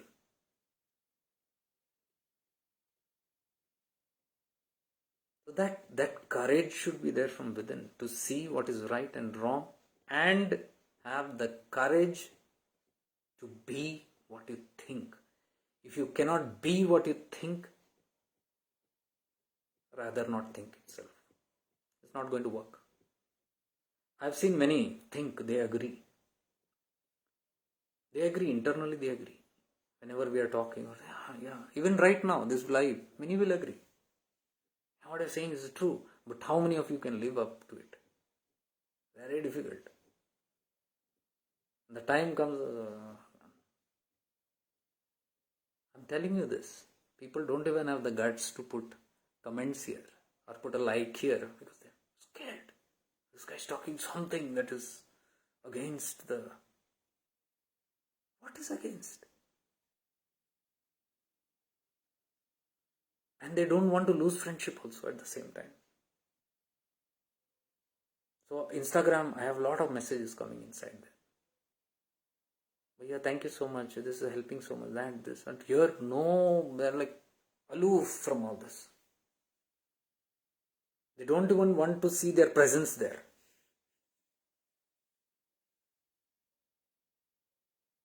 As though this guy is some untouchable. What is that jati called?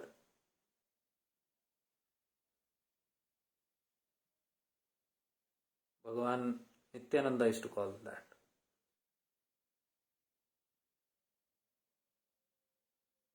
What were the untouchables called in those days in Hindi?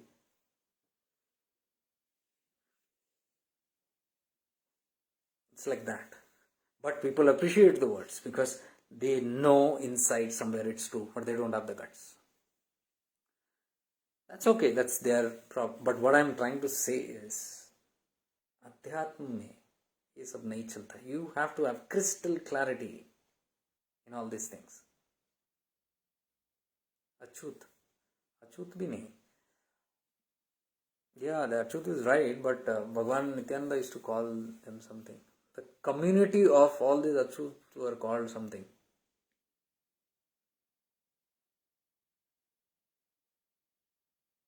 I can't get it. No, Ramya, no, it's not Harijan also. Harijan also is very close. Chitakasha Gita, multiple times it has come. Something close to Harijan only. Harijan is such a beautiful word. Jan means people, Hari means the Lord. People of the Lord. How can they be called as downcast, outcast?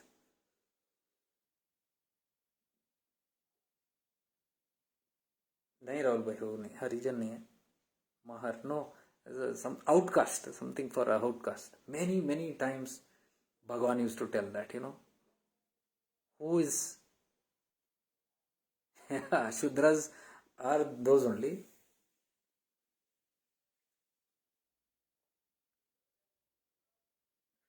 I don't know. Or I don't know if it is really Harijan or something. I've lost touch with that Chitakasha Gita. But he used to call that, let's say a Harijan only. So we used to say, who is a Harijan? The actual Harijan is the one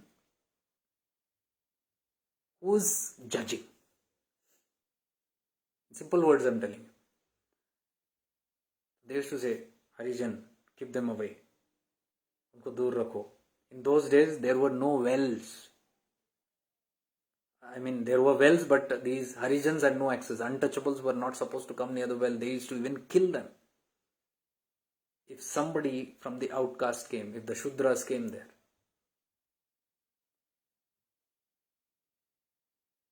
And so they had a very strong rule that they should not come, untouchables should not come even close to the well.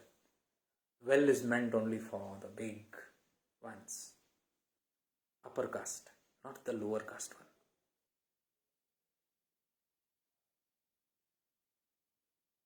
Bhagwan was literally against it. You know why Bhagwan Nityananda built so many wells? Nobody knows about it. Karnataka, Kerala, Maharashtra, not Maharashtra much, but Kerala and Karnataka, he built many wells. He dug many wells. Why, you know? For these lower caste, outcast people, Harijans. And he said, they are not Harijans. Harijan is the one who discriminates in their mind because they have that lower thinking. These are not outcasts. Outcasts are these who judge them as outcast. They are the Harijans. And this all goes on, even in the spiritual world. There are Harijans in the spiritual world also. You get treated like a Harijan, an outsider, an outcast. Why? Because your color, your religion, your ideology doesn't match. The same old cribbing that we have, certain belief pattern we have got. And if somebody says, no, you got to go above the beliefs also. No, this belief only is true. You got to say Hari Om. I will say Namah Shivaya. No, you have to say Namah Shivaya. I will say Namo Narayana. And I deliberately do it. Because I know if I don't say that, I become an outcast. I am okay with being an Harijan. Because Nityananda told, who is an Harijan? That is why, after a certain stage, you give up all this nonsense. All these kind of beliefs and set of rules and regulations and rigidity and me and mine and ours and theirs. You just give it up. You can't, your heart can't hold it because you know there is no truth in it. When you know there is no truth in it. And what's the difference? There somebody is fighting for a boundary and they're quarreling and killing each other. This is my state and this is my boundary and this is our community people. That is outcast people. They are different tradition, different culture, different religion people. So we kill them out or convert them. What difference is happening in the spiritual world? Same stuff. Me and mine, my community, our people, our tradition, our lineage, our styles, our beliefs. Their belief is different. Our belief is different. That is why they are separate. Me are separate. Then there is competition. Somebody is looking that side. Somebody is trying to protect this side. This is not new to me. I have seen this all my life. And when I went to the Himalayas, I saw it there also. There also there is war. Ours and mine and me and yours.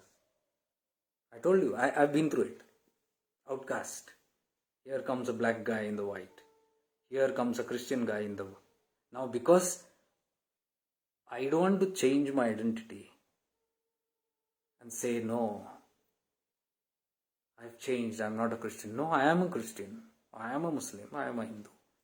If you like me, treat me that way. Otherwise, it's okay. I am fine with who I am. I know who I am. When I say I am this, I am infinite, I am saying. And when I am infinite, I am nothing. Shunya. So I know I am none of these. So if I know, if I have conviction I am none of these and I am in all of these, Why should I shy? Why should I adapt? To please whom? To be scared of whom?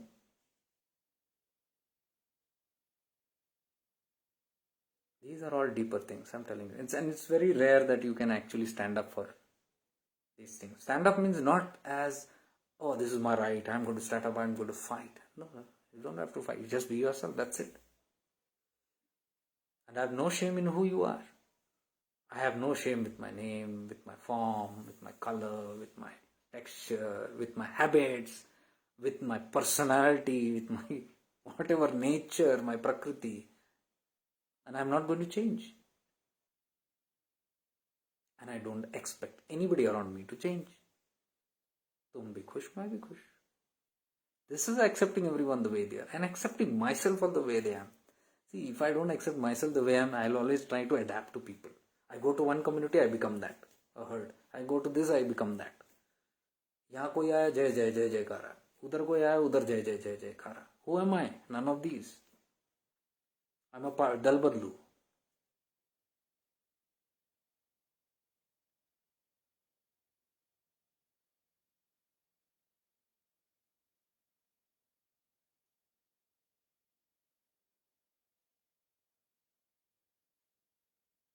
One who changes, fluctuates. This is chanchal, chanchalta. Nischal means sthirta. You are sthir, you know who you are still. When you are still, why you have to be chanchal, why you have to jump here and there and change and talk in such a way that you adapt to things and people, praise things, do not hurt. What is there? You are just aligned to one certain truth and you are expressing that. Simple as that. Why that fear? I mean, there also when I was traveling, I saw it was not sometimes in accordance to what they really want. But I didn't want to change. I went in the same way. Slowly I saw I was being outcasted, not being considered, not being talked to, not being responded to, because I was a little different and maybe not meeting their expectations. So there immediately I could see, and this didn't go for long, just some time, maybe 1 hour or 2 hours, I saw that differentiation. With so many other people and me. And I was just laughing it out inside. I was quiet. I didn't feel offended, I didn't feel hurt. I just waited. Okay, no problem. If I'm inconsidered, I have learned this all my life. It's okay to be myself and to be happy wherever I am. I was quiet. No limelight, no fine. After some time, 1 or 2 hours, I think it was realized or something, and then everything got fine. The moment it got fine, I became fine with them. No regrets also. This happened. So what I'm trying to say is, when you are still, you are okay with life. This happens, you're okay. That happens, you're okay. This way, it's okay. That happens. Then nobody can threaten you. धमकी नहीं दे सकते कोई. This will happen, that will happen. If you want to this or that will have consequences. It's all okay. I've lived my whole life in that manner. Learned a lot. You can adapt to situations, but you don't need to overall change yourself. Adaptations means you are respecting others' views. For example, I was going to different ashrams. We were all going to different ashrams. And every ashram has a different rule. Now, first thing when we enter there is we ask what is the rule. What time, like there are times that before 7 o'clock you should be in. It's fine. Some say before 10 o'clock, 10 p.m. you should be in. Some say it's okay. Come quietly, go quietly. Some say you cannot talk after this hours. Some say you cannot do these activities. Some say you can wash your clothes and put your linen inside. Some say you can put it outside. Some say you need to put it there. Some say you have to be a part of the ritual, like there is a morning prayer. All have to attend. You got to participate. Some say if you're staying there, you cannot have food from outside, you have got to partake the food, prasad there. Some say it's okay, you stay here, you can.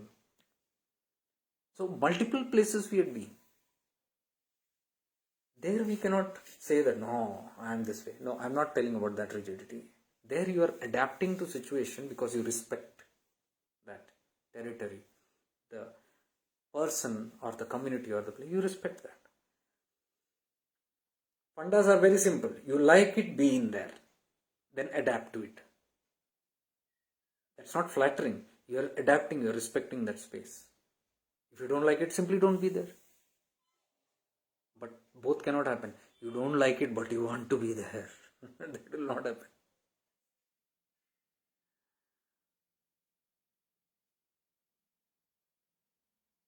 So that thing, you are not changing. See, my ideology, my prakriti is not changing. But there are some rules there. I behave in a certain. See, when we are in the world, we behave in a certain way. In the Ganga Ghat, where Lord Rama did his tapas, there is the cave of Lord Rama, where we meditated, where the Mahatma there, and he showed. That is the spot where Lord Rama did tapas to get over the Brahmahatya.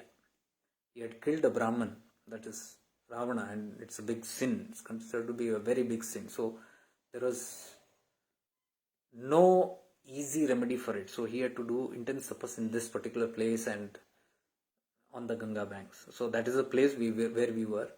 We went there twice. And there's a cave where Lord Rama meditated. We meditated in that space. I have taken the videos of that also. That also I'll share shortly.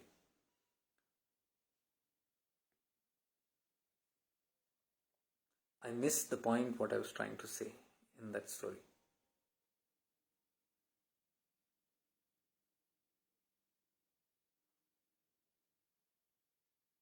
Yes, they had certain rules to be followed there. Yes, absolutely yes. Because that's a parampara, that's a tradition, that's the thing. So if I don't like it, I will not go there. Simple as that. But if I want to go there, then I adapt to that and respect the space, whatever it is. But the ideologist doesn't change. You can see everything. You can see oneness there also. You can see that it's the same Vishnu Tattva, Narayan Tattva. I'll tell you one fun that happened. we were distributing to all these yogis, and we don't know who's a yogi, who's a sadhak, who's a mahatma. We don't know. They are just in all forms, and you cannot judge very easily. You need to have a certain level of awareness, a certain level of discrimination to be even close to that. But without even awareness, you cannot be even close to. You don't know who's who. So they were all coming, and I was giving a certain item. Shivdas Bhai was here, and there was a big team, and it was going one by one, And we used to put in their jhola always. So they used to either give their jhola or they used to bring some bag, and we used to put. And there was different salutations. So what I learned there, and very comfortable, that I said, Hari Om. Very simple and very neat, and I loved saying Hari Om, because that's a Narayan Tattva there. That's the tapostal of Sri Krishna and Sri Ram, Rishikesh, and above all those places were his places. So it's very prominent there. So Hari Om. So one sage came, and he was saying Jai Siya Ram. So he was saying Jai Siya Ram, and my friend said something. I think Jai Shri Krishna or something, and I said Hari Om. He was furious. I said Jai Shri Krishna bolo. No, Jai Siya Ram bolo. So 2-3 was there, people were there, and they were giving, and I saw the firing going on there already. Jai Siya Ram bolo, Jai Siya Ram bolo, aise nahi hota, aise bolta. And he was telling Namo Narayan, Jai Siya Ram bolo. And then he came in front of me also. So before me getting fired, I said Jai Siya Ram. Jai Siya Ram. Yahi bolna chahiye. And he went on. So I was wondering for a moment, what is the difference between Namo Narayana, what is the difference between Hari Om, and what is the difference between Jai Siya Ram? Who is Ram? Ram is an incarnation of Narayana. Ram is an incarnation of Hari.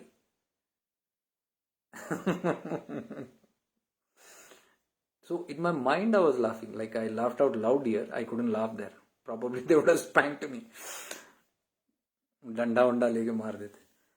So in my mind I was just laughing. And me and my friend looked at each other and we smiled because I know he was also laughing from the inside. I said, okay, that's your adaptation, we'll adapt. But my mind, the principles won't change. We know what's the truth. But that's the territory, that's the way we got to serve there. Okay, fine. It's fine. We adapt. So, adaptation is different. And changing yourself is completely different. What I'm trying to say. You don't have to leave your ideals. Your ideals can be there. So, with that firm ideals you are walking, but wherever you go, you become that. You become the mirror.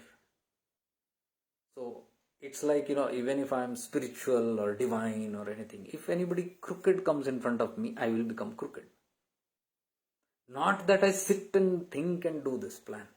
I have seen it becomes very spontaneous. Sometimes when people don't even talk and they are besides me and they have some crooked intentions, automatically I see my intentions changing. If they have something crooked within, I see my moods changing. And I sometimes do or say something that is relevant to their internal mood or their intention. I didn't know this, but after a certain amount of time I came to know, oh, it works this way. Because I used to think, why am I behaving this way with this person? Why am I becoming so rude or sometimes so arrogant, sometimes so egoistic, and sometimes having certain kind of tendency while talking or behaving. And then next moment that person goes off, that next shana, I'm back to my normal. Nothing has happened, it doesn't affect me. So I've seen it's mirroring.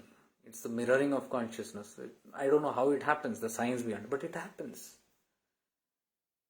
So it's the same mirroring there. Okay, someone wants it in a certain way. It happens very spontaneously, but you are not the doer. You are not doing it by force.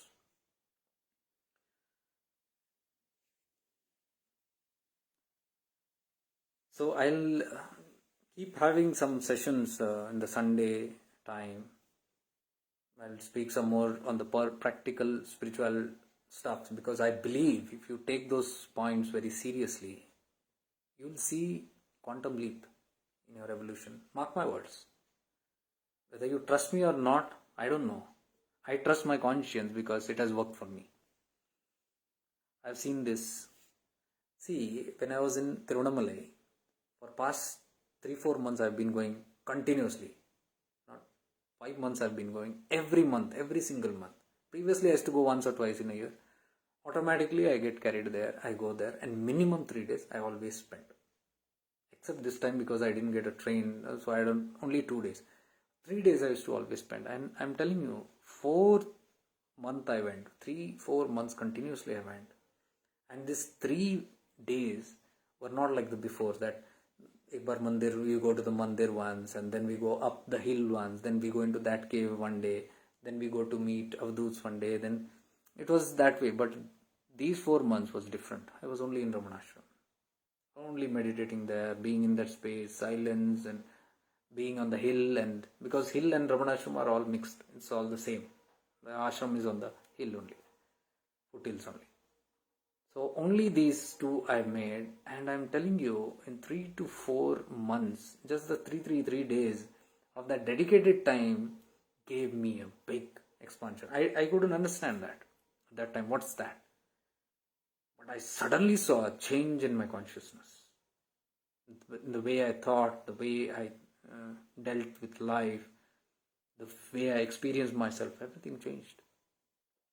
My tone, my textures, I've seen many people commenting on it, writing to me and saying the change. Some people it was noticeable, but I was noticing it because I am always aware of all these things. And I used to always wonder, what was that? Some deep things happening when I was there, automatically. And then this Himalayan trip when I was there with Rameshji. I was talking to him about something, and then suddenly I talked to him about Ramanashram, and then he said, "Oh, that place my guru used to go. I have been there 16 years continuously. Every year I used to go. 16 years I went there, and the last time I went there, he said I was there for 23 days in that ashram, and he said it's a very powerful place. And he said Ramana Maharshi, he is an avadut. I have never seen anybody close to that. And in Rishikesh, he sat and he bowed down to Ramana and he said, उनको ऊपर नीचे दाएं बाएं हर ओर से नमन है. He is that. And he said, if you are going there, very Jagristan, and he said this word, whenever you go to such kind of places, you will have quantum leap in consciousness. When he said it, I could match with my experience that happened there. 3-4 months that I went, and that change in consciousness was that quantum leap that he said. See how life conforms to you in so many ways. The divine talks to you in so many ways. You have a doubt, it comes in some way.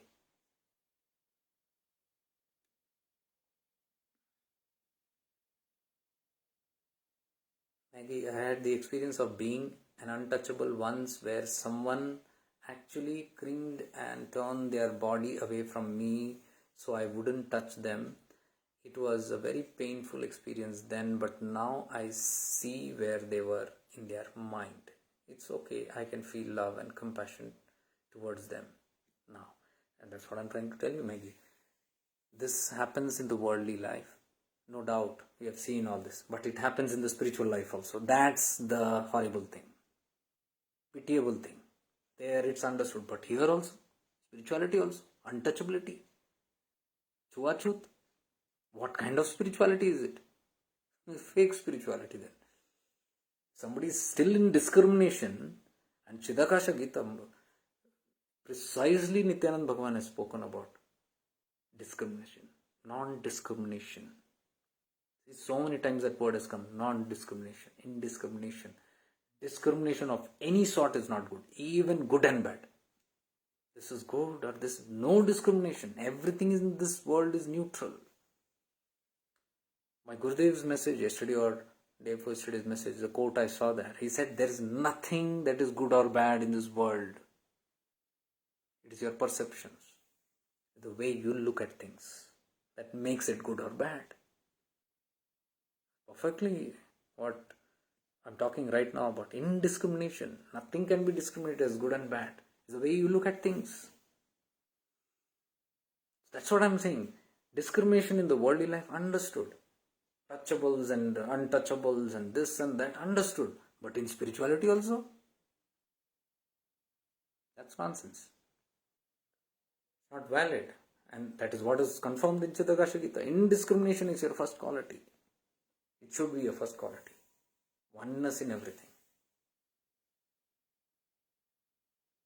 And that is what I asked the Christians, ladies who were there. Very beautiful lady, very nice souls. I asked them, no, but they do this kind of worship, and we have only one God. They have so many gods. I said, that's all ideology. We have incomplete information. I'm not trying to defend, because they asked me my name, I told a Hindu name. Because if I would have Christian, they would have tried to. I'm not blaming them, but that would have happened. So I was just telling, Christ told one simple thing. He said, love thy neighbor. That's all. It is one of the biggest commandments in Christianity. Jesus said, love thy neighbor. Now when we are preaching in his name, are we doing that? When we are criticizing another religion and we say they are doing that, are we loving them? So the fundamental, we are not following the basic principle of Jesus Christ, and then we are talking big about his life and very simple things. Where are you doing? That discrimination which is there.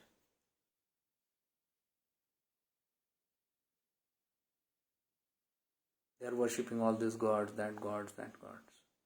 I said, it is nothing this God, that God. What does the Bible say? God is in everything. Islam says God is in everything. What is the big trouble in understanding when, if God is in everything, if He is in a rock, if He is in a frog, if He is in a snake, if He is in a cow, if He is in a tree, if He is in the sky, if He is in the fire, and if everybody is worshipping that, what's wrong in that?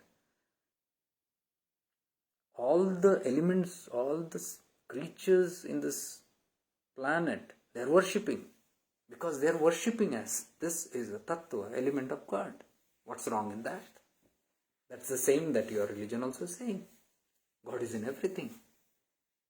Only you are not practical about it. Somebody is being practical, but they are lost. They are not practical again. Ideology is very good. The act of worship anything, but the same person who will tie thread around the tree will go and chop trees somewhere else. The same one who is worshipping the cow will go and eat beef somewhere. So that's all hypocrisy. I am talking that tattva has to be fully embedded. Then we can call it.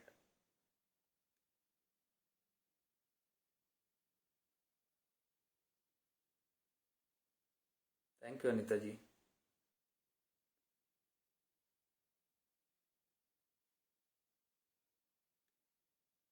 Oh my God, what is that in Kannada?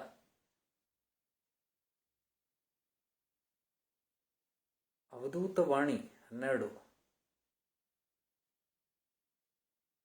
Chidakasha Gita. Oh, okay. Thank you for sharing. But by the time I read in Kannada, it will take a lot of time. But I will refer to verse number 12, what you are saying, and check it out, what you are trying to say. Must be something in light to what I am trying to say here about the Harijans, I think.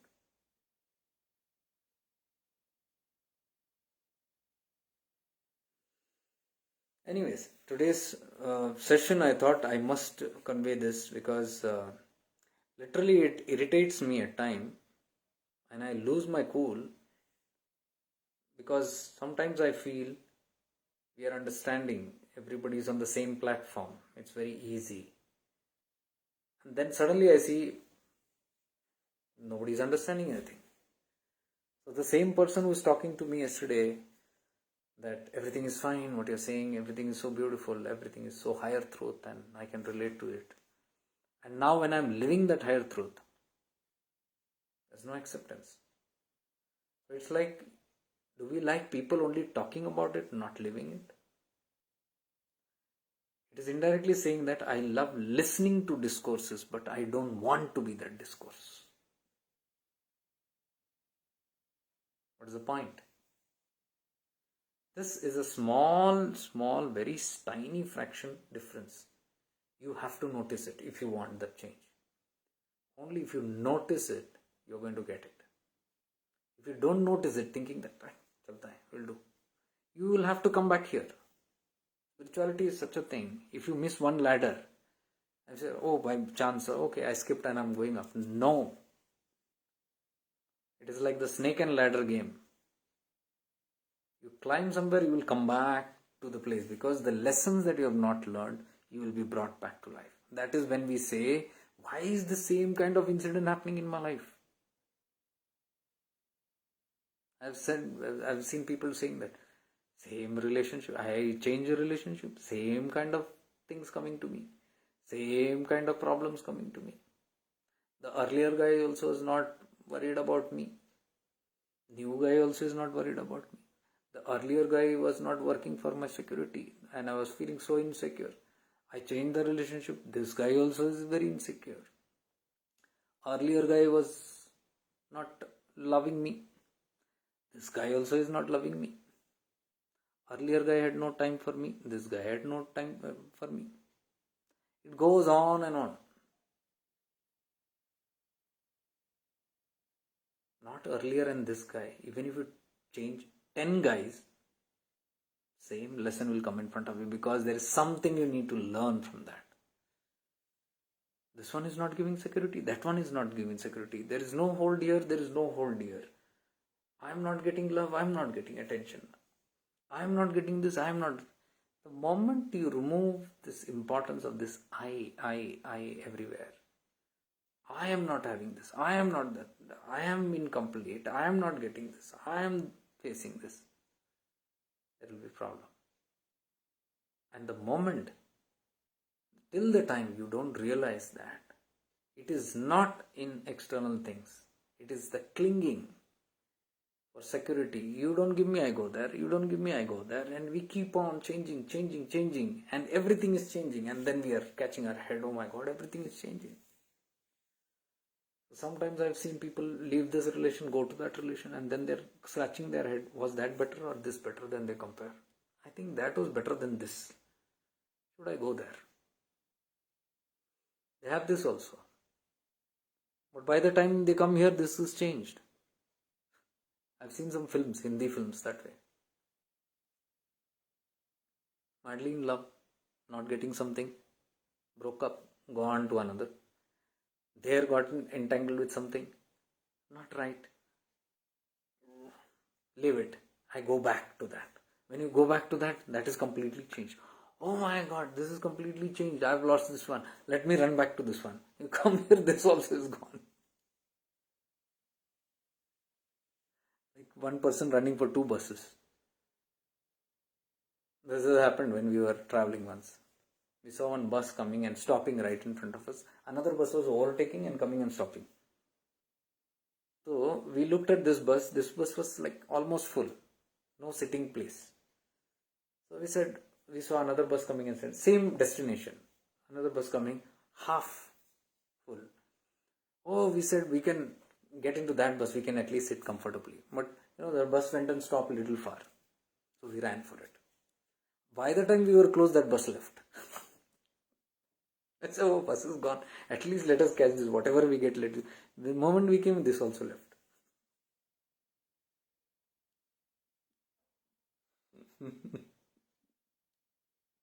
This is our game. This is our life. If not this, if not that. Clinging on to. And where we have to cling, we will never cling. Ramana says the only thing that is going to be Shashvat, forever with you, where you can completely cling and abide, is the self. Cling there. Hang on to that which will never give you tongue. It will never give you dhoka. It will fulfill all your expectations and be with you forever. Not a single being on this planet can do that for you. Whoever that is. Whoever. The day you realize this is your actual birthing into spirituality. For then you will attempt to catch that which is real and permanent. And all your attempts, constant attempts that brings you suffering and pain and jittery and sleepless nights and trouble and stress and depression and crying and all that. And if this is being repeated to you, life is trying to tell you that. It's not there where you're looking. It's here. So till when am I going to suffer? Till the time you realize it's here. Till you catch that which is nitya, you will get bounced everywhere which is anitya. You will get suffering from anywhere, everywhere that is anitya. Now you need to have a good level of consciousness to even catch what I'm saying. If you are in awareness, you'll catch it. If you are in the ego mind, you'll never catch it. Because in the ego mind, the mind, if it is not in full awareness, it can misinterpret this message. It will say, oh, then what is left in this world? Let me leave this world. This is all temporary. Let me leave this world. Anyhow, you also say, everybody says, this is not going to be, that is, what is the point? Let me leave everything and go to the Himalayas. For what? To be with the one, the self abide. You said no. Try it. It won't happen.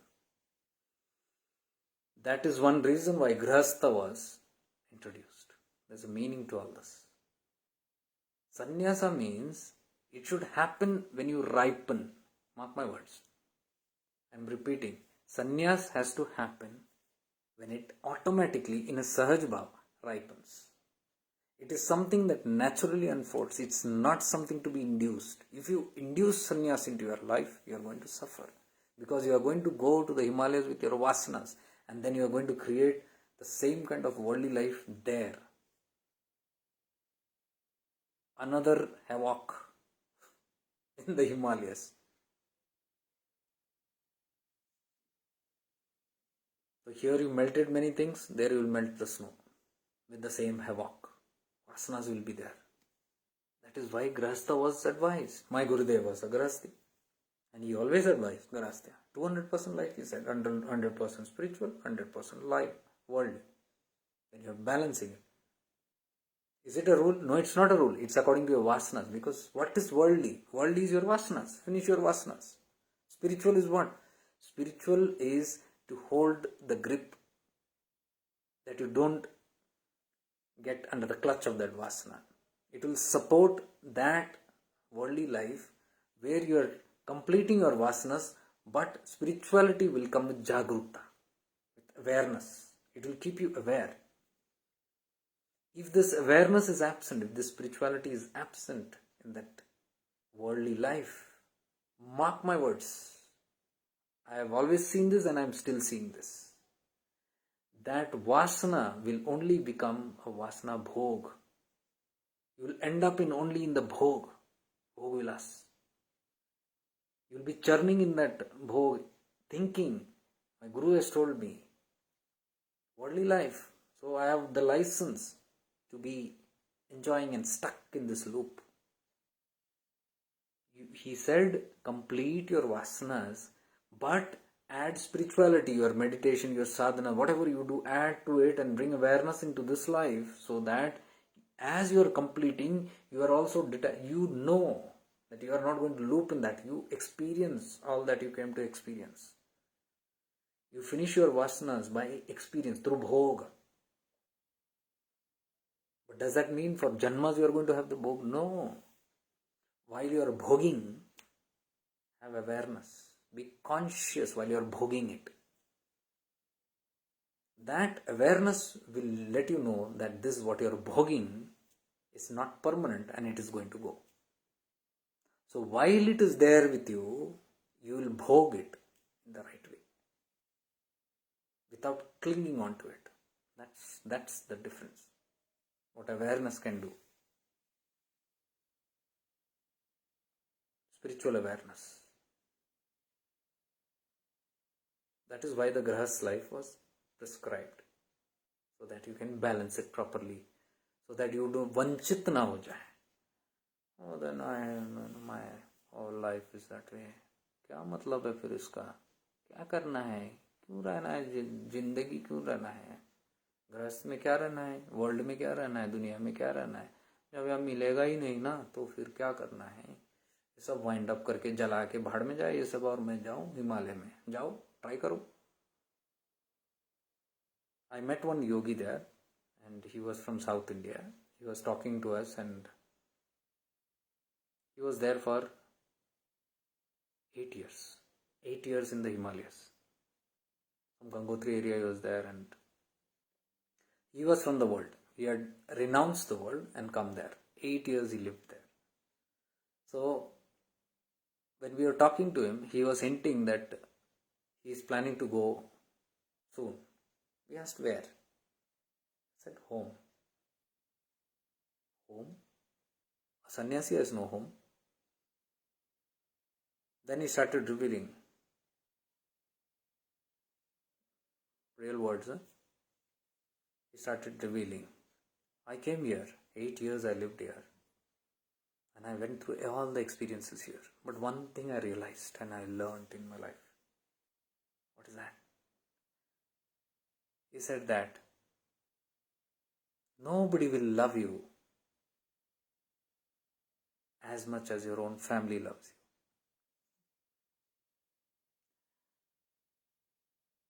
I'm missing my son's love. I'm planning to go back soon. What message do you get here? 8 years. If your vasana is not complete, and if you go, this is what happens. When the ego mind says, क्या रहा है यहाँ पे, क्या बचा है, क्यों करना है, क्या करना है, चलो हम निकलते हैं. Stupidity. That is escapism. No awareness. Dead. Awareness is dead. But when you are awake and you say, yes, there is a bhog vilas here. There is some experience in this worldly life. There are some certain tendencies. And you complete it. But as you complete it with this awareness, detachment will start happening. See, I'll give an example. I have this vasana of ding ding ding ding. That's music, what I'm calling. Strong vasana of music. So do I leave music now because I've become a spiritual person? I don't sing filmy song. No, that's not good. Forget it. That's my vasana. I love singing a filmy song. I love the music. I play music. I sing. I instrument, whatever it is. I even listen to some good music. Vanchit nahi hu. I am living in it, but I am living in awareness. Even if I am playing the music, I am aware that this is a vasana. That's what I'm trying to say. When you are aware, when you're doing something and you know it's a vasana, detachment will start happening there. That's a secret. That is what missing in this 200% philosophy which many are trying to follow. They are stuck in the vasana and they give the blame to the master, saying that he taught us. So we are, 12 years ho gaya, 15-20 saal ho gaya, we are doing this path and we have become, our desires have become more strong. पहले एक company था, अब 3 company है. पहले एक बच्चा था, अब 4 बच्चे हैं. एक गाड़ी थी, अब 4 गाड़ियां हैं.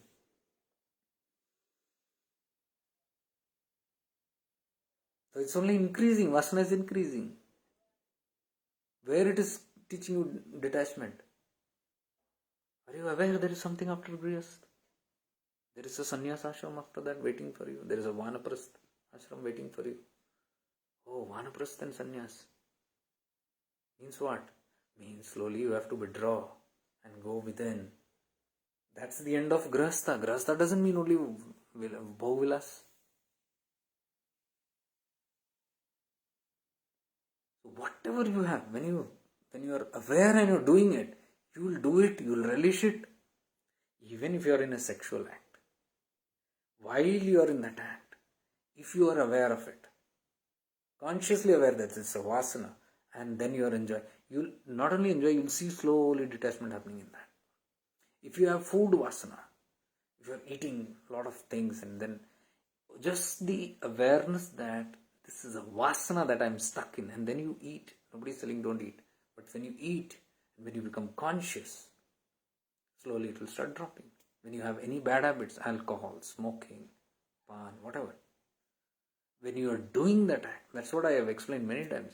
How Osho made one person quit cigarette. When you are puffing it, be very conscious of it. Fully enjoy it and relish. And that person couldn't smoke after some time. That's how the vasanas get depleted. If you are from vasana of scriptures, reading too much, hearing too much, seeing too much, that's a vasana again. Become conscious and aware of it. And this is a vasana which I am stuck in. That is what one of the Mahatma told me there. He said, शास्त्र वासना भी छूटना चाहिए.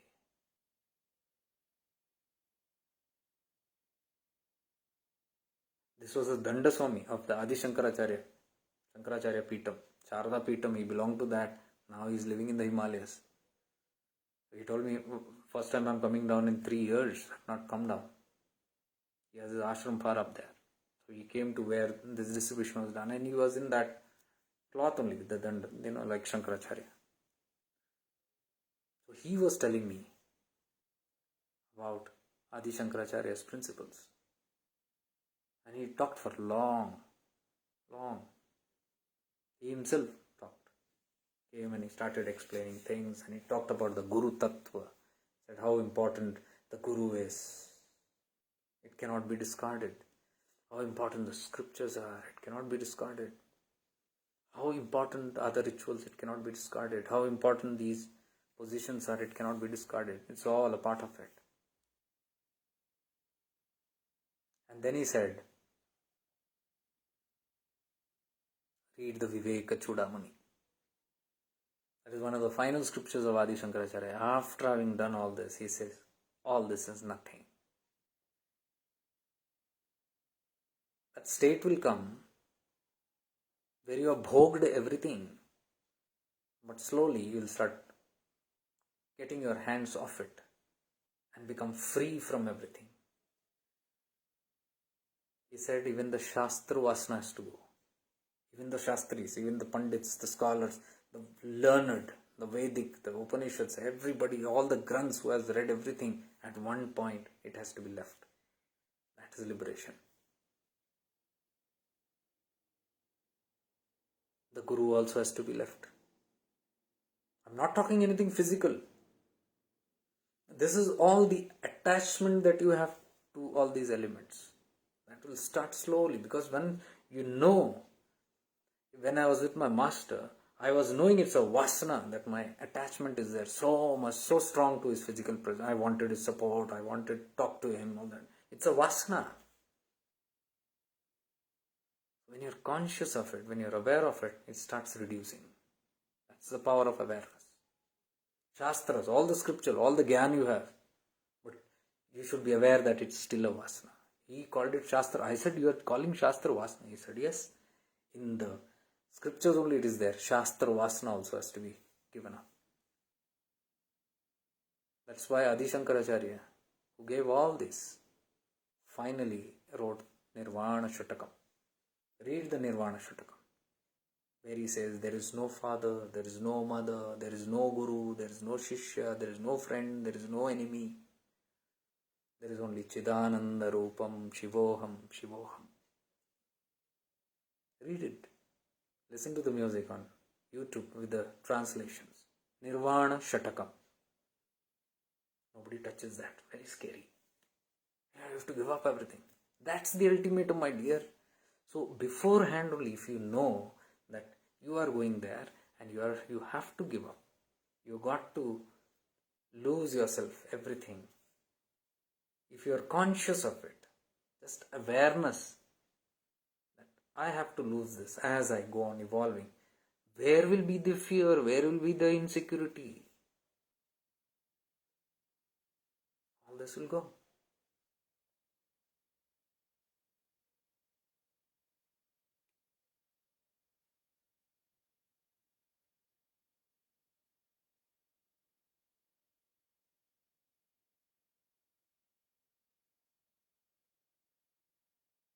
अरुंधति पाटिल, सामने वाले के लिए हम कुछ करें तो वो भी वासना होता है क्या भैया, खुद की मर्जी के बिना? सामने वाले के लिए हम क्यों करते हैं? पहली बात तो, why do we do it for others? There is no others actually. It's all just a excuse. हम दूसरे के लिए कुछ करें. कोई दूसरे के लिए नहीं करता, सभी स्वयं के लिए करते हैं. Please understand this. अवेयरनेस में बैठ के देखो, सजो को मेरी आंखें बंद हो रही है, इतनी नींद आ रही है, because I am so tired. I just finish up in 5 minutes. If you sit in Sajakta and see, you will see that जो भी आप करते हो ना, दूसरे को करते बोलते हैं. दूसरे के लिए कोई कुछ नहीं करता, बस ढिंडोरा पीटते हम, दूसरे के लिए कर रहे हैं. I love you, I love you. कौन सा I love you? Who loves whom? I love you का सरल मतलब क्या है पता है? आई love you means I love my self. किसी को आई लव यू बोल दिया आपने, किसी को कुछ सेवा कर दिया आपने, किसी को कुछ दिया, किसी के लिए कुछ किया, क्यों कर रहे हैं? ताकि उसको खुशी हो. That person is getting benefited, so you're doing for that person. But ultimatum, go deeper now.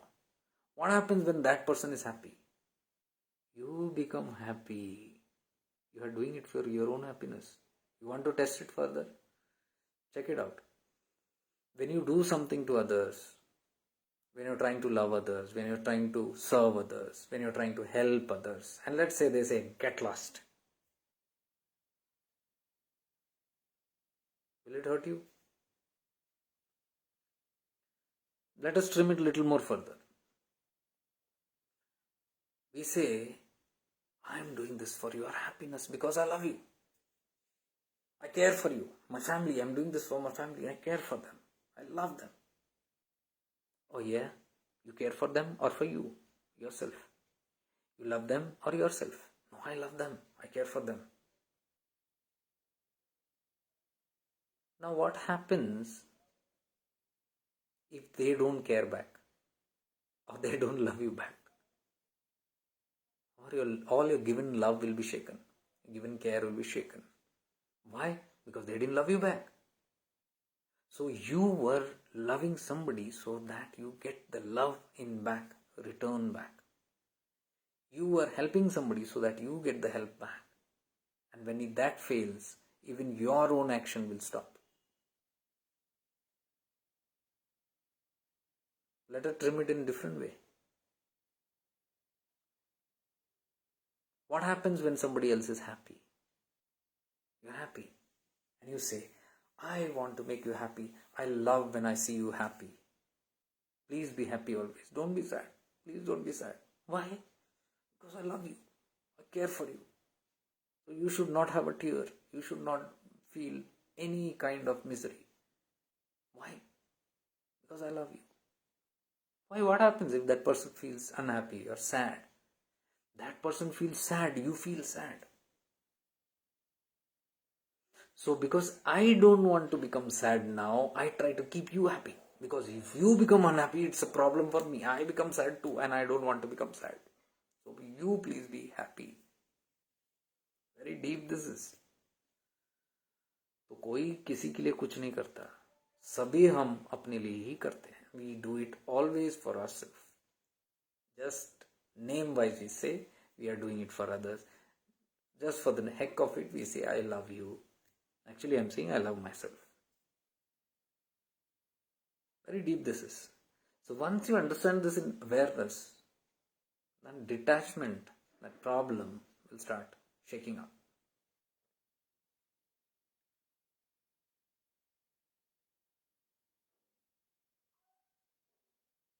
तो दूसरों के लिए कुछ भी करे खुद के मर्जी के बिना.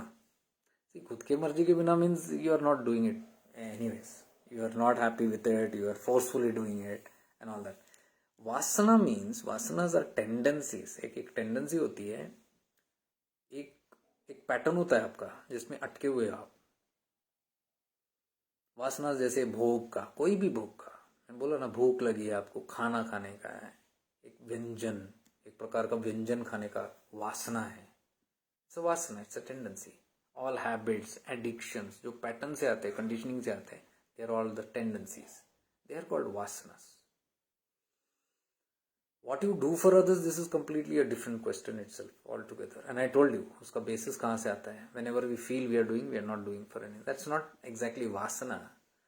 That is just a desire to find happiness. खुद खुश होने के लिए हम दूसरों के लिए कुछ करते हैं. Even so-called seva. When we do, see, many people say, I do seva, but I don't expect anything in return. मैं कुछ भी रिटर्न एक्सपेक्ट नहीं करता. तो I go and serve them. I ask that time, when you serve them, what happens to you? I feel very happy. whomever I am serving, if I am serving the poor people, patients, dogs and cats, or prakriti, whatever, whenever I do, I feel nice. If everything is nice with them, I feel nice. If they are harmed, I feel no, that should not happen. So everything is relative.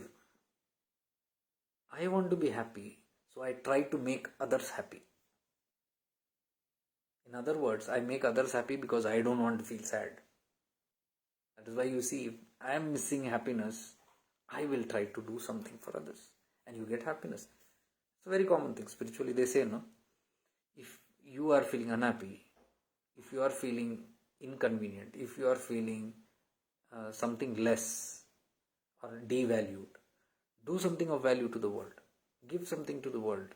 Do something for others. It will make you happy. This is the same funda. Where it comes from? It comes from that funda only. You want to make yourself happy. Once you understand this, is only when this karma kand will go. This is what Upadesha Saram and Ramana says. There is no others actually. The rest all Adambara. It's all just including this philosophy of serving others, and we do it all for ourselves. The day you become tripped in this and the day you understand these fundamentals, all the doing will stop. That is when the Karta Purush stops. Karta. He is the only Karta Purush. The Karta, the doer will stop. The doer is the one who is seeking this happiness. Constantly, in this or that, in this or that. Once this is understood and realization happens, that's called realization. You realize these things and then it drops. All the doing drops. That's what Ramana said there, silently. And somebody said there, floods are coming, people are dying of famine, you are giving lectures here. Wars and people dying and sick and what all miseries are going on in the world, and you are sitting and giving lectures here. He said it's the ego that wants to do something for the world. He said, who are you to save the world? When the Creator who has created the world has no problem, where is your problem coming from? So are you trying to tell the God is smarter than you? Or you are smarter than the God? Sorry. I know this creation is so imperfect. There is so much things happening here. I wonder why God made these things. Maybe He must have done some mistake somewhere. So let me try to correct it. Let me try to do and correct and rectify this world. This doership is the big problem. Ramana recognized that and he gave an advice. Don't go to do anything. Whom are you going to serve? What are you planning of serving? What are you planning and talking of? Saving this world. Who are you to save this world? It is the ego that is making this idea, giving up this idea. I'm here to serve the world, save the world. When this will go, when you understand this funda, what I just said, that all that we do in this world, we do it for ourselves. The day we recognize that, we will give up this selfishness. It's very deep, because even if I tell now, you won't understand it. It's very deep. You listen to my past words on this, I've connected it to the self and showed it, demonstrated how actually the world does not exist. It's just the creation of the mind. And he said, till your mind is awake, there is famine, there is death, and there's the moment your mind vanishes and your mind is completely merged with the self. Other than self, nothing will be available to you. One example that he gave is, when you sleep at night, where is the world? Where is the famine? Where is the earthquake? Where is the death? Where is the suffering? Do you have all that when you sleep? Where is the world war? You're sleeping in peace. At that time, why don't you think about the world? That time I am enjoying my peace. Selfish. That time all the world you have forgotten. If you really love the world or love saving, then it should be constantly in your chitta. It's not that. Why? Because that is the time the self is purely aware of itself in sleep. It's not aware of the world. The mind is completely nil. Mind is stopped. When the mind is stopped, there is no famine, there is no earthquake, there is no parent, there is no husband, there is no wife, there is no disease, nothing. When you are in sleep, you don't even have any loved ones. You don't have depression, you don't have stress, you don't have worries. Everything is gone for a toss. That is why it is said, mind creates this Maya. Till the mind is there, all this is there. You wake up in the morning, everything will come back to you. So the whole spirituality is to dissolve that mind. The day that mind is dissolved and it merges with the self, it will be like that night sleep that you are having. Peaceful, blissful, nothingness. But awareness is there that you are existing. With this, I'll take a leave. It's too late. I'm feeling very tired today. I wanted to sleep today very well.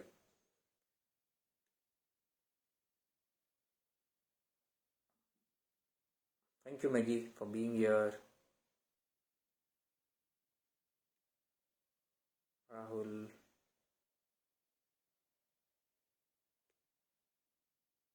Pratyush Tomar. Oh, Pratyush, you are here. After ages, I am seeing you. Doer also goes through the self-inquiry. Yes, that doership is what Ramana said. To come to a state of effortlessness, there has to be effort.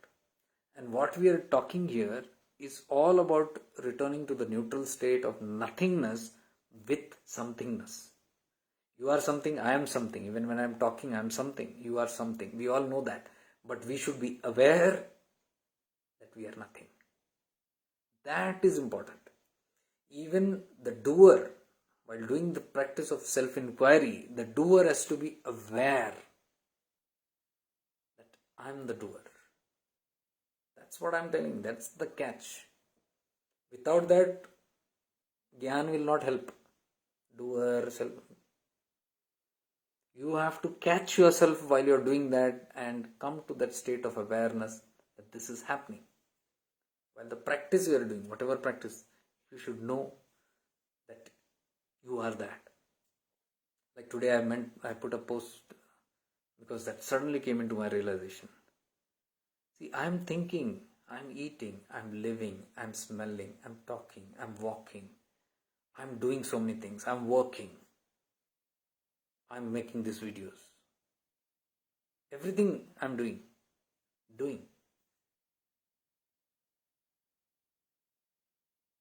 But still, I am not doing anything. That is the awareness that caught it. Though I am even making this video, there is that me in me that is still. It's not doing anything. That one which is not doing anything is that pure awareness. And that which is not awareness is the doer. So you got to be aware of that. This is the I that Ramana is talking about. So, this concept has to be very clear. Otherwise, no path will help anybody. We will be only doing conversations and talks and wisdom and reading and listening to hundreds of masters and enlightened beings and coaches and all that. But nothing is going to happen. Awareness is the essence. So with this, I take your leave. Thank you so much for staying back for so long. And I had to do this video again. I wanted to put a video, but I did a live because no space in myself. I got to relieve most of this. I think in the coming few days, I'll just empty it out. And those people whom I kept on hold, I'm very sorry I couldn't do the personal consultations. I'm beginning it tomorrow. So I've begin writing emails to people to take those appointments and schedules, whichever time you want, like from tomorrow. So tomorrow, day after, it's already being booked. So in case you want to sign up, you can sign up and you'll receive the scheduled date and time as per your time if you wish to that. Many people are, because I told once I come back only we'll start. So this is for those people who want those sessions. So with this and with lots of divine love and light to all of you, with lots of prayers and wishes and intentions, that we all evolve. Much divine love and light to you. Stay blessed.